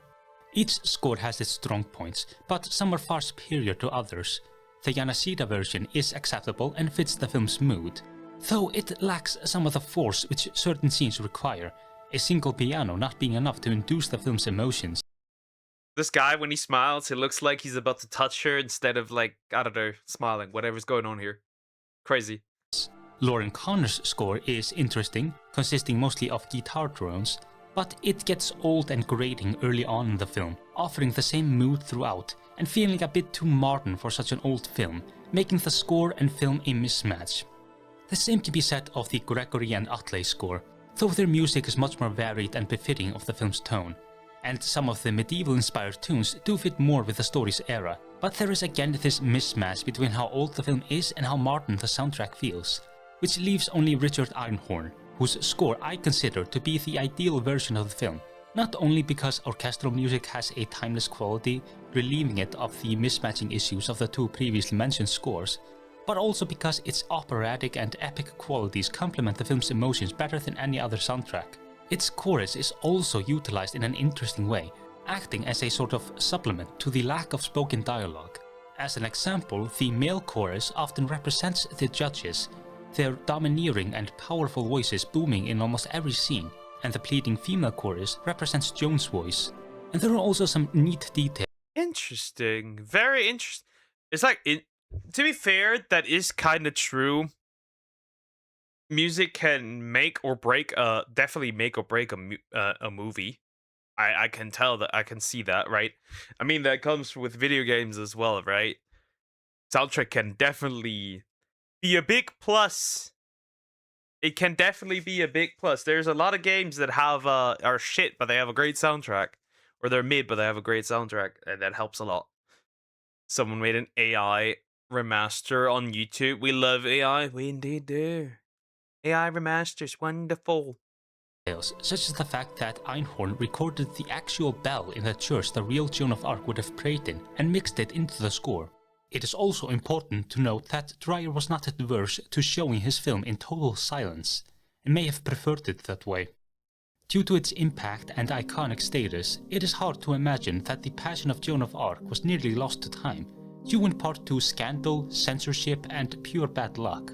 Its existence was already threatened before it was even finished, as due to her status as a French historical hero who was known for defending against a foreign invader, Joan of Arc was much beloved by French nationalists, who objected to a Protestant Dane like Dreyer directing a film about a French heroine. This includes the screenwriter for the concurrently released The Marvelous Life of Joan of Arc, Jean-José Frappa, who claimed that Dreyer could not give them a Joan in the French tradition, though Dreyer was of the opposite opinion, saying, "As a neutral, I see the whole process more clearly than a Frenchman might have been able to do.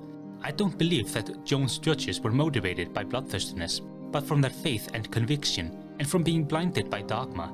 I actually am convinced that they all had the deepest sympathy for the young maid, and I have tried to show that." Dreyer's troubles would continue after the film's release, when he was forced to delay its French premiere to show it to representatives of the Catholic Church and government censors, who demanded several cuts, such as the wholesale removal of the scene where the judges try to blackmail Joan by withholding the sacrament. And just to add on to his misfortune, the German studio where the film was processed and stored burned down, the original negative getting destroyed in the process, leaving a scant few copies swimming around, all of whom disappeared one by one over the years. He was able to resurrect his film in some form by editing a new version utilizing unused takes, but that would burn up as well in a lab fire, leaving audiences unable to view the film for over 2 decades until in 1951. Interesting. Okay, wow.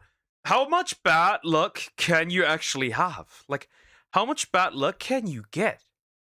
That is okay, that's interesting. How much bad luck can you have? That, like, you are the point where this even, like, that's interesting. Burned down twice. The film historian Joseph Marie Loduca discovered a copy of the second cut, which he released after giving it some major alterations, such as a new Baroque score, replacing some intertitles with subtitles, and what few intertitles he left were changed from the black background to a stained glass window, all in an attempt to modernize the film. Dreyer reviled this re-edit, especially for its music, which he considered ill-fitting due to it coming from a later period than when the film occurs, and because of its loudness, claiming that simple silence would make a bigger impression. And for a long while, the only way to view The Passion of Joan of Arc was in its mutilated and altered form, The film having, ironically, received a similar fate to its subject, accused unfairly of blasphemy by overzealous clergymen, battered, then burned. But unlike Joan, the film would make a return in 1981 when several film canisters bearing its title were discovered in a janitor's closet in the Norwegian mental institute, Digerman Hospital. Some have speculated that a friend of Dreyer's had been the institute's director, and that he had borrowed a copy only to never return it, meaning that one of cinema's greatest masterpieces had been saved from oblivion because someone was too lazy to return a film he had borrowed from a friend. A few years later, it was viewed and confirmed to be the original uncensored cut, and was restored and re-released for the whole world to see. And since then, it has enjoyed a safer... Lucky. So lucky, right? So fucking lucky. Damn. That's like, essentially, right? That's like, you might as well get a lottery ticket at this point. That is insanely lucky. That is so damn lucky. I got a haircut, I'm semi-bald. Wonderful. See, Poke, negligence is good. I suppose for once it can be useful. I suppose for once it can be useful. It is, okay, fair. I got a haircut, I'm semi-bald. Bald! Anyway, that, I guess you could call that incredibly lucky. Existence, film conservators making sure to update it to every new format, so future generations can enjoy it. Though as joyous as that is, there are still a plethora of films that were not as lucky. It is estimated that around 90% of silent era films are lost forever, due mainly in part to the flammability of the nitrate film stock they were recorded on, as the two fires that extinguished the Passion of Joan of Arc's life twice were just a few amongst many. And some of these lost films are quite significant, including possible classics and masterpieces, such as hundreds of Georges Méliès films, an early Hitchcock piece, a plethora of F.W. Murnau. Honestly, kinda sucks, right? It kinda sucks. But what can you do? That's like the main issue, right, with these. They're flammable. If they weren't flammable, things like this wouldn't happen, but well, they are. So, well, we have to deal with this. At least nowadays we don't have that issue. Nowadays we have different issues. Quality. Those films, such as an unofficial adaptation of Dr. Jekyll and Mr. Hyde, and a film that is often considered one of his best, Four Devils. And what few surviving films we have are often not left unscathed, such as Fritz Lang's Metropolis, which is missing a scene, and Erich von Stroheim's overly ambitious near 8-hour epic, Of course. Erich von Stroheim. Greed, which was cut down to little over 2 hours by MGM Studios against the director's wishes, and the closest approximation of his finished film exists in a patchwork form, with few remaining scenes the conservators had being stitched together with still photographs. This should give you enough context to know just how tremendously lucky we are to have the Passion of Joan of Arc in its finished state, but also how unlucky it is that numerous films have been lost to flame, degradation, and studio chop jobs. And even though many of our modern formats are far more stable than nitrate film stock, they too will disappear as well. DVDs and Blu-rays degrade. Even digital media is not impervious, being susceptible to data rot and relying on the computers and hard drives it is stored on, pieces of tech that will break. I mean, true. That's true. Data rot. That is very true, right? Not to that crazy degree, but that's very true. I mean, if we look at, like, right, the versions that, for example, Netflix and Amazon Prime and so far and so on, right? It's just wanted to make a long movies. I'm surprised he didn't mention London After Midnight. Interesting. Yeah, that's mentioned everywhere. Right? But, like, looking at this, it's kind of right. We look at these versions, and they're, like, worse versions, right? Than the Blu-ray. It's, like, very interesting, right? They all have sometimes worse versions than the originals. And that's kind of sad and depressing, right? That shouldn't be the case, right? But they're really bad at preserving as well. Down as well. So I want there to be 3 takeaways from this video. 1. If you find a bunch of film canisters, for the love of God, keep them cold and away from flame and get them to a film conservator. 2. We should be more thankful to the people and organizations that dedicate untold hours to tracking down lost media to preserve and restore it. Because they are not just bringing back a piece of entertainment, they are also keeping the past alive. And 3. try to enjoy your favorite work of art as much as possible, because there's no telling how long it will last.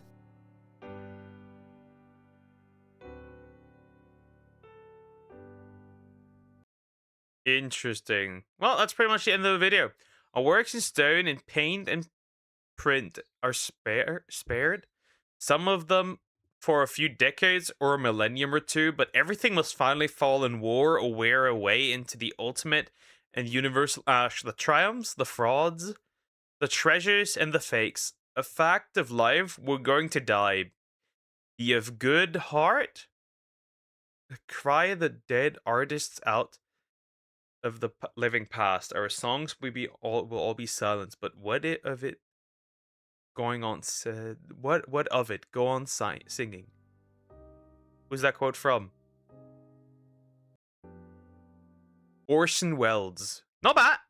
Not bad. That was actually a fun video, Poke. I still think you are hiding copies from me. I do not have the old movies like that. I have a few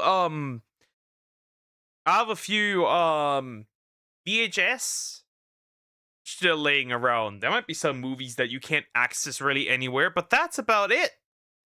That's about it. That's all I have. I don't have a copy of London After Midnight. I'm so sorry. Anyway, not bad, not bad. We still have 30 minutes. Right. I want to see, do I have enough drama videos, right? While I'm at it, so I have enough to fill up. Hi, Poker. Hi, London. How you doing? Hope you're doing well. Hello. Right.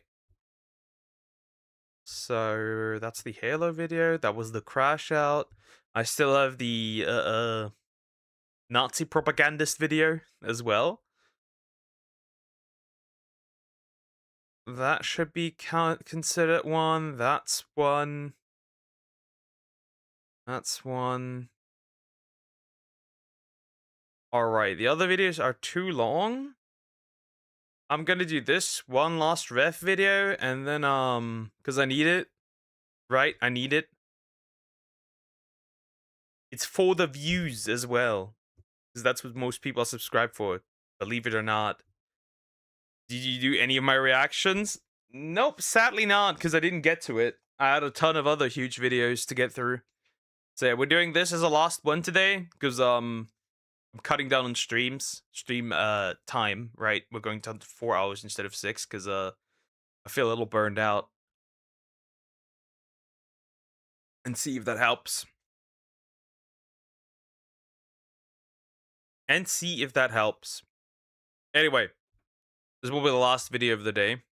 Yeah, if you're not interested in that, you can fly out like a birdie into the wilderness. Anyway.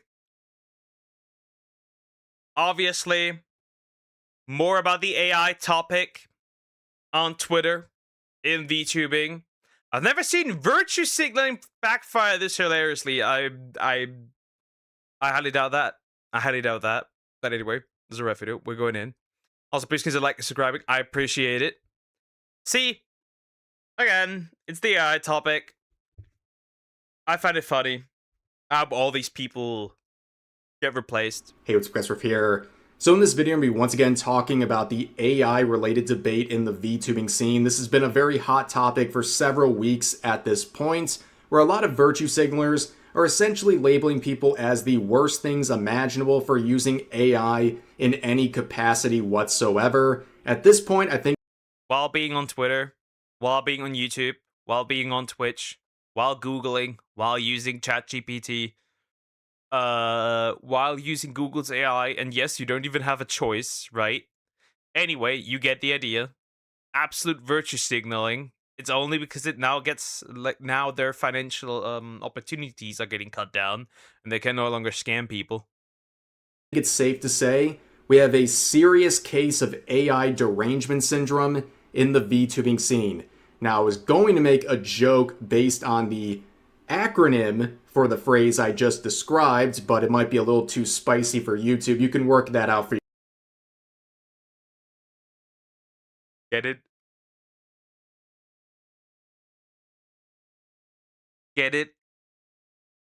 AIDS. AIDS. How did he? Okay, I never realized this. That's the acronym. The acronym for AI derangement syndrome is AIDS. Yourselves and figure out what I was saying. But that is really what's going on here. We're going to see some really inevitable and cringe results of the virtue signaling that we've been talking about coming out in full display. But of course, there's been a lot of lightning rods in this controversy, myself included, with my coverage of everything going on, but also individuals like Leaflet, who provided a free-to-use program that helps bridge the divide between PNG tubing and live 2D, essentially giving people the opportunity to get their VTubing career off the ground for free using AI. We also saw how Skew-chan got roped into this because a related clip from her went viral where she reacted to my video and essentially said she doesn't have a major problem with people using AI. She wasn't even endorsing the usage of AI. She was just saying she doesn't have a big deal with it, and any competent and well-established artist is not threatened by the use of AI. But of course, that was enough to get her brigaded and attacked by the usual suspects. And now today... Right? It was, by the way, it was literally just, she doesn't care. Moves on. We arrived at the inevitable conclusion of all this virtue signaling, where now we have artists publicly shaming individuals trying to commission them who made the unforgivable sin of using AI-generated references in their commission request. Not only are they being denied by these artists for doing so, they're now being publicly shamed in the process. We have really reached the zenith of this controversy. Don't use AI. Don't commission artists either. Wow. And before we get into the topic of discussion for today, let me give you just a quick rundown of what's been going on the last couple of weeks, because this debate about AI usage in the VTubing scene has involved nothing but virtue signaling and shaming people for the simple concept of using it in any capacity whatsoever. It began by people saying that you're no longer a VTuber if you use AI. I guess stripping someone of their title is what a narcissist like this would think they have the power to do. Then they said using AI makes you a bad person. Then people said using AI at all is a political statement. And then they said using AI is not just a political statement, it makes you a Nazi. Then they said if you're using... Now that is a new one, but aren't we then all Nazis? Like all of us? Right now I'm streaming on YouTube. Right now. YouTube's using AI. Do we be Nazis here? Is that what this is? I didn't know that. We've come full circle. Using AI, you're destroying the environment and putting people's lives in danger. Then they said using AI makes you look broke, as these people desperately try to farm pennies of ad. Bitch, I am broke. I am. It's not like I look broke. I am broke. What is this? Also, financial shaming much? Revenue on Twitter, which of course involves them using this blue badge that they're paying to use on this platform, which of course funds the AI system on Twitter, which is incredibly ironic. And then we get this result. Now the public shaming of people making simple commission requests. So this artist decided to make this incredible call-out post, getting nearly 3 million views, and eventually locking the comments as they always do, saying just had to decline a VGen request because the client sent me an AI-generated reference. How hard can it be? As I will clarify a little bit later, this is a very common practice to provide references using AI. I'll give you a peek behind the magician's curtain here. That is very common in the VTubing scene, but this person is now not only denying the commission request, but publicly shaming anyone for doing this unforgivable sin. And it all plays back to the question. The issue is, right, that people will now, logically, obviously, make sense, decide that they will not talk to artists at all and just straight go to the AI. That is where we are now. You're shooting yourself in the foot. They're shooting themselves in the foot and they just don't even realize it. And you deserve it. They deserve it. They do. What is the end goal? What is the end goal for these people virtue signaling about AI usage? Because they're saying if you use AI, I'm not going to accept your commission as an artist. And then what are they going to do next? They're going to use AI. So if you want people to hire real artists, why are you turning down people to virtue signal on Twitter? Isn't that very counterproductive to what you're trying to accomplish?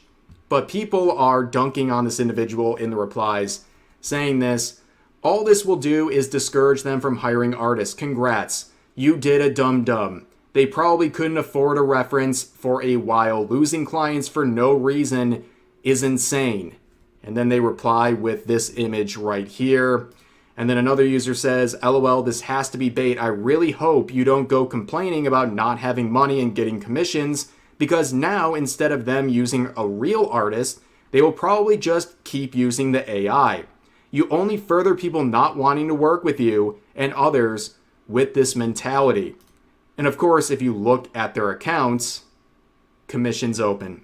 It's always commissions open. All of the artists virtue signaling about this stuff, there is a 9 out of 10 chance their commissions open. Barely any commissions. That's usually how it goes. That's usually how it goes. I'm assuming barely any following. Little to no posts. I'm gonna say this. If you don't have a big social media presence, you're kind of fucked as an artist. I'm gonna be real. Commissions are wide open because they can't find people to work with because no one wants to commission them. So this person actually gets someone to commission them and they deny them and publicly shame them to get likes on Twitter, virtue signaling about AI usage. Here's another reply saying it's a effing reference, a reference, with 6,600 likes ratioing the initial post. And this person is entirely correct. It's just a reference. Okay, again, peek behind the magician's curtain here. AI references for art commissions is very common. And I'm not going to make this really personal or anything, but I've worked with plenty of artists where I've provided AI-related references. They accepted those commissions, had no problem with it for years, and now they're joining the bandwagon virtue signaling about AI usage. The irony is incredible, but kind of interesting because I know that Chaos Creator does they do make AI like music using AI, so that's interesting. Huh, funny to see them here. Very expected for people who care about all this virtue signaling and nonsense. Here's another reply saying that's your problem. Don't complain when you lose customers. You lot are so obsessed with AI. He just wanted to show you his idea to an artist because he doesn't have the skills, which is normal given that he's contacting you. Yeah, isn't that the whole point? They're turning to an artist because they're not an artist themselves. They have no way to display what they want from you, so they're using AI to give you a reference point. It's a reference. And yet they do this. Here's another reply saying, LOL, and y'all wonder why people are migrating away from you, insufferable people. And then they reply with this SpongeBob gif, very serious individual, but I would ask them, do you have the rights to this SpongeBob image? Do you have the proper rights to be using this? Oh my goodness. But of course, they did the normal thing. They locked the replies, and then they quote themselves saying, free block list, LOL. Thank you for the 2,000 plus people who believe AI has no place in VTubing. Using a commission piece in AI to generate ideas is never okay. There are tons of ways to get references that don't involve AI. Yeah, I guess hiring an artist to make you a reference so then you can turn to another artist and use that previous reference to get new art. Yeah, very simple. That's the only that there's two ways. You draw it yourself or you do that. The other one is just expensive, and the other one doesn't probably get the result that you want. But this person acts like getting likes on Twitter means you're right, which would mean they're wrong under that logic because they were getting ratioed by so many people to the point of having to lock their replies. But no, you're getting likes from a bunch of activists and virtue signalers. It means nothing. They're hollow. The support means nothing. There's a reason your commissions are still open. It's because ultimately the customers don't really care for your mentality and feel slighted, or they feel hesitant to even want to commission you in the first place because you might publicly call them out over wrongthink while rejecting them. But of course, this is really the most simple way to respond to all of this. You people are so pathetic. Because all of this is so pathetic. How much these people hate AI is insane. They hate it more than anything else. I'm genuinely convinced. It's simple, right? It's simple. If you don't want people to commission you, and they go afterwards and use AI, you cannot complain that they are using AI. Because you caused these circumstances. If you don't want to work with somebody because you don't like what they say, and they turn to AI, that is a you problem. You cannot complain. Same situation. It really is that simple.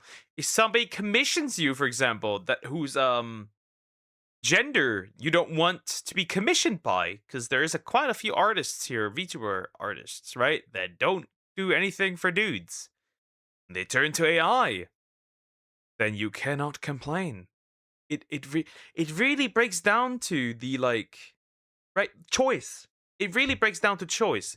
You have the choice, and if you don't want to participate in this, there's no problem. You can move on, right? There's no issue whatsoever. You can just live your life, but don't complain. Don't complain when others do. When others go for AI, when you refuse to do what they would have wanted you to do. It's that simple. Cannot complain about no money. Cannot complain about usage of AI. You cause it. Convinced that they hate AI usage more than criminals at this point. I mean, tell me if I'm wrong at this point. But let's look at some more virtue signaling posts relating to this topic. Another individual saying, the absolute bliss I feel every time I block a VTuber who thinks you. Fun fact. I've said this before, but fun fact. Twitter works like this. The more you block people, here's a fun fact. The more you block people, the more you're killing your own reach because Twitter punishes you. The more people you have blocked, and the more people block you, right? You can block somebody into irrelevance on Twitter. That does work, right?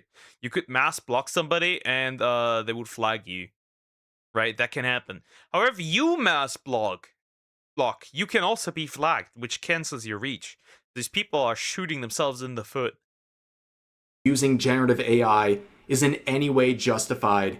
AI sloppers named Sir Dumbf, the Dragon Lord, will come here using nothing but slurs to make a point and think I'm not gonna point and laugh, giving me free dopamine when I reply bleh and block you. Ooh, shiver me timbers. This person is quite the tough customer over here. Wow. Look out for this individual. They might say bleh and then block you and get some free dopamine. I'm sorry, if you're getting free dopamine from blocking people on Twitter, seek help. But also, what is this? I mean, what are we doing? Do you really feel that strongly about all this? Are you gonna have the same attitude for a grandma using AI to make a cat meme or something? But the thing is too, great name. Sir Dumbf, the Dragon Lord? If someone hasn't taken that name already, please go ahead and do so. And also, you haven't blocked me yet, so feel free to do that. Give yourself a little dopamine rush. Feel good about blocking people on social media. I'm right here waiting for you. Totally good. Go for it. I think it's more so sad. Actually, I think it's more so sad. If this is what you're looking forward to throughout your day, that must be a pretty sad life because you've got nothing going on. There's nothing going on in your life if that is giving you like a dopamine rush. You must be that unemployed. It'll help you out. I'm feeling charitable today. I want to give you some dopamine, so go ahead and do that. But here's some more from this individual saying, my fellow VTubers, please don't use generative AI for your content creation. They're speaking like it's a presidential address or something, like you're an artist. Chill out. I will never stop preaching this. Artists are the backbone of the VTubing sphere. If you respect your artists who drew and or rigged your model, then refrain from using AI slop for your other content. There are so many artists on VGen who fit to any type of budget, and if you don't have anything to spend, then there are also so many wonderful free resources and assets created by hardworking artists for you. Respect your artists and stop using AI that gets fed with stolen art. It's funny how they always say, go find free resources.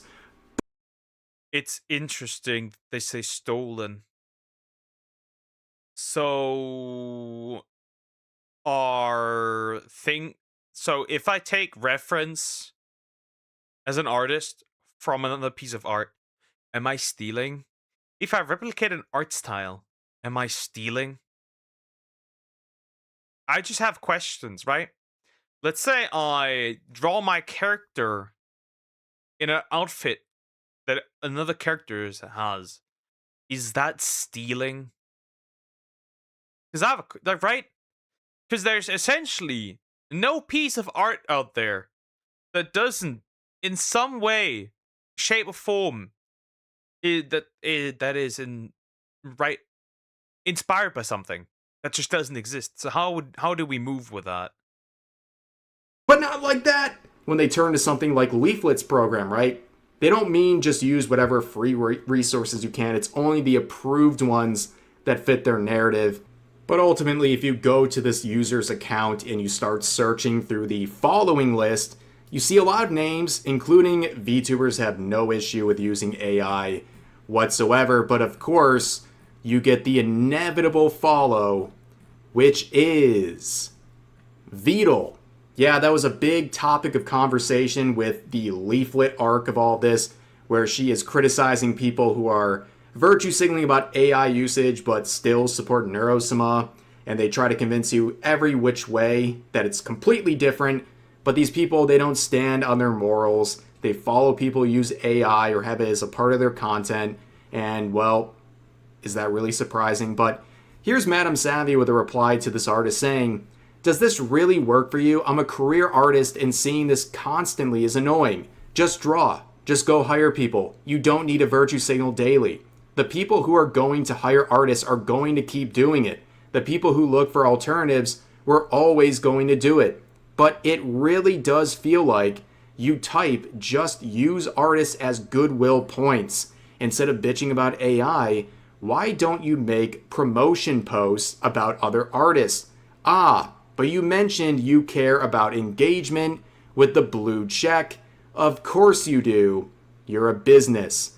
And you know, posts promoting artists never get the same kind of attention as posts like this. And that is also very true. Honestly, I think if you're an artist on social media, you have no other choice but to make content yourself. Right? I think you have no other choice. And even if it's just like drawing streams or whatever, right? But like, I feel like you have no other choice, right? Because how else would you get your art out there unless somebody big enough shouts you out? That's all there's to it, really. good point. All of these people who condemn AI and say support real artists, they never make an actual effort to promote real artists. All they do is shame people for using AI. They don't actually provide a solution or anything that helps their supposed cause. True, now that he mentions it, we've been 4 videos into this, right? We've been 4 videos into it, and not a single time an artist was mentioned, right? They were like, oh, I have a friend, she makes like models for under 1,000, under $500. Well, can you tag them? Can you tell them who it is? Maybe because this friend does not actually exist. It's all about shaming, it's all about cloud farming, and again, blue check mark every single time. You're literally paying Twitter for that badge so you can farm ad revenue through your tweets. I have a theory. Might be a be thought. Moving on. Through engagement, and you're funding AI. You're funding Grok, which creates generative AI. If you stood on your principles, you would not pay for this blue checkmark. You would not give Elon Musk and this platform your money every month if this is truly how you feel. But of course, let's get one more, just showing the pathetic nature of this entire situation. This artist says, stop using AI for your games and art. Hire real. That's already happening, but that's already happening, is it not? That is already happening, right? Like a bunch of insiders that work in gaming should have said, hey, they're already, like 80% of them are already using AI, and honestly, they are, right? There's probably already software out there who's like, type in place grass over this field, and the AI just does it. They already are, right? We've seen this with Resident Evil. They already are. Artists, yep, just like that, AI was completely defeated and all the artists have been supported. Now, of course, they got a lot of backlash, and what did they do? Oh, they locked the replies, as you can see. But one of their mutuals said, whoa, you made a hit tweets. And then they replied, with the replies locked, saying, the AI supporter's trying to attack me, Pookie. Which is hilarious. First of all, look at the discrepancy in the number of likes. 16 replying to a response on their own tweet. The initial one getting 8,800. 8,800 versus 16. And isn't this rich? This person picks a fight and then immediately becomes the victim of their own situation that they created, saying they're being attacked. It's always, oh no, the consequences of my own actions. It's like, make stupid statement, gets criticized for it. I'm the victim. I'm being attacked. You threw the first punch. Now you're crying and locking the replies because people are responding and dunking on you. Many such cases, ladies and gentlemen. But like I said, there's a real case of AI derangement syndrome going on in the VTubing AIDS scene. And if you don't like AI, that's fine. But this level of just nauseating virtue signaling and often very hypocritical virtue signaling is something that should be mocked, something that should be talked about. And I have absolutely no qualms about doing so, right? That's why we're here. But anyways, that's going to do it for this video. If you enjoyed, please consider giving the video a like, consider subscribing and turning on notifications for daily uploads, as well as multiple streams every week live here on YouTube. But overall, true. You should do that for me as well. You should do that for me as well, right? Right? Like and subscribe. We stream daily. Anyway, yeah, this whole thing, in my opinion, in my humble opinion, boils down to one thing and one thing only. People will feel threatened because now they are replaceable. That is all what it comes down to.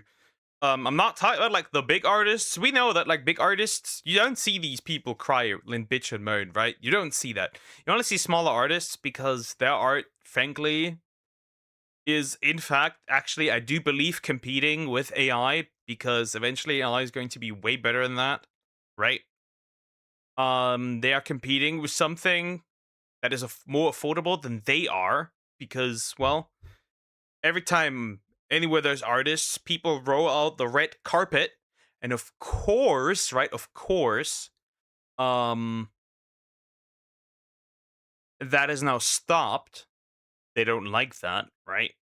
I feel like if there's one thing gatekeeping VTubing the most, I think it is probably artists. Honestly, it is probably artists. Anyway, wonderful, wonderful seeing these people cry. That's all. Alrighty, guys.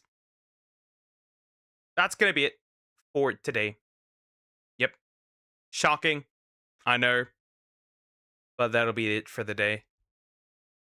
And then from now on, we're always gonna work like that. And I can work on things other than, I can have 2 hours more that I can use up for other things, right?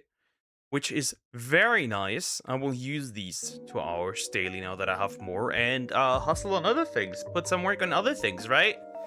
So yeah, it's gonna be interesting. It's gonna be interesting. I'm gonna try a few more new things. I'm gonna try a few other things. I'm just gonna try around and see what I can do with my time more now, because you know, I want to move forward, and I feel like I'm running in the same circle over and over. I'm running a circle, chasing my own tails. I don't know how to put it. Anyway, I'll see you tomorrow. Tomorrow, we're either doing Digimon Shiny Hunting, obviously, and Digimon Time Stranger, or we're going to enter in hardcore mode. I haven't decided yet. We might do Fyodor. We might. But I haven't decided yet. But we might. Or Crystals. One of these two, but we'll see. I haven't decided yet. Anyway. Take care, guys. Bye-bye.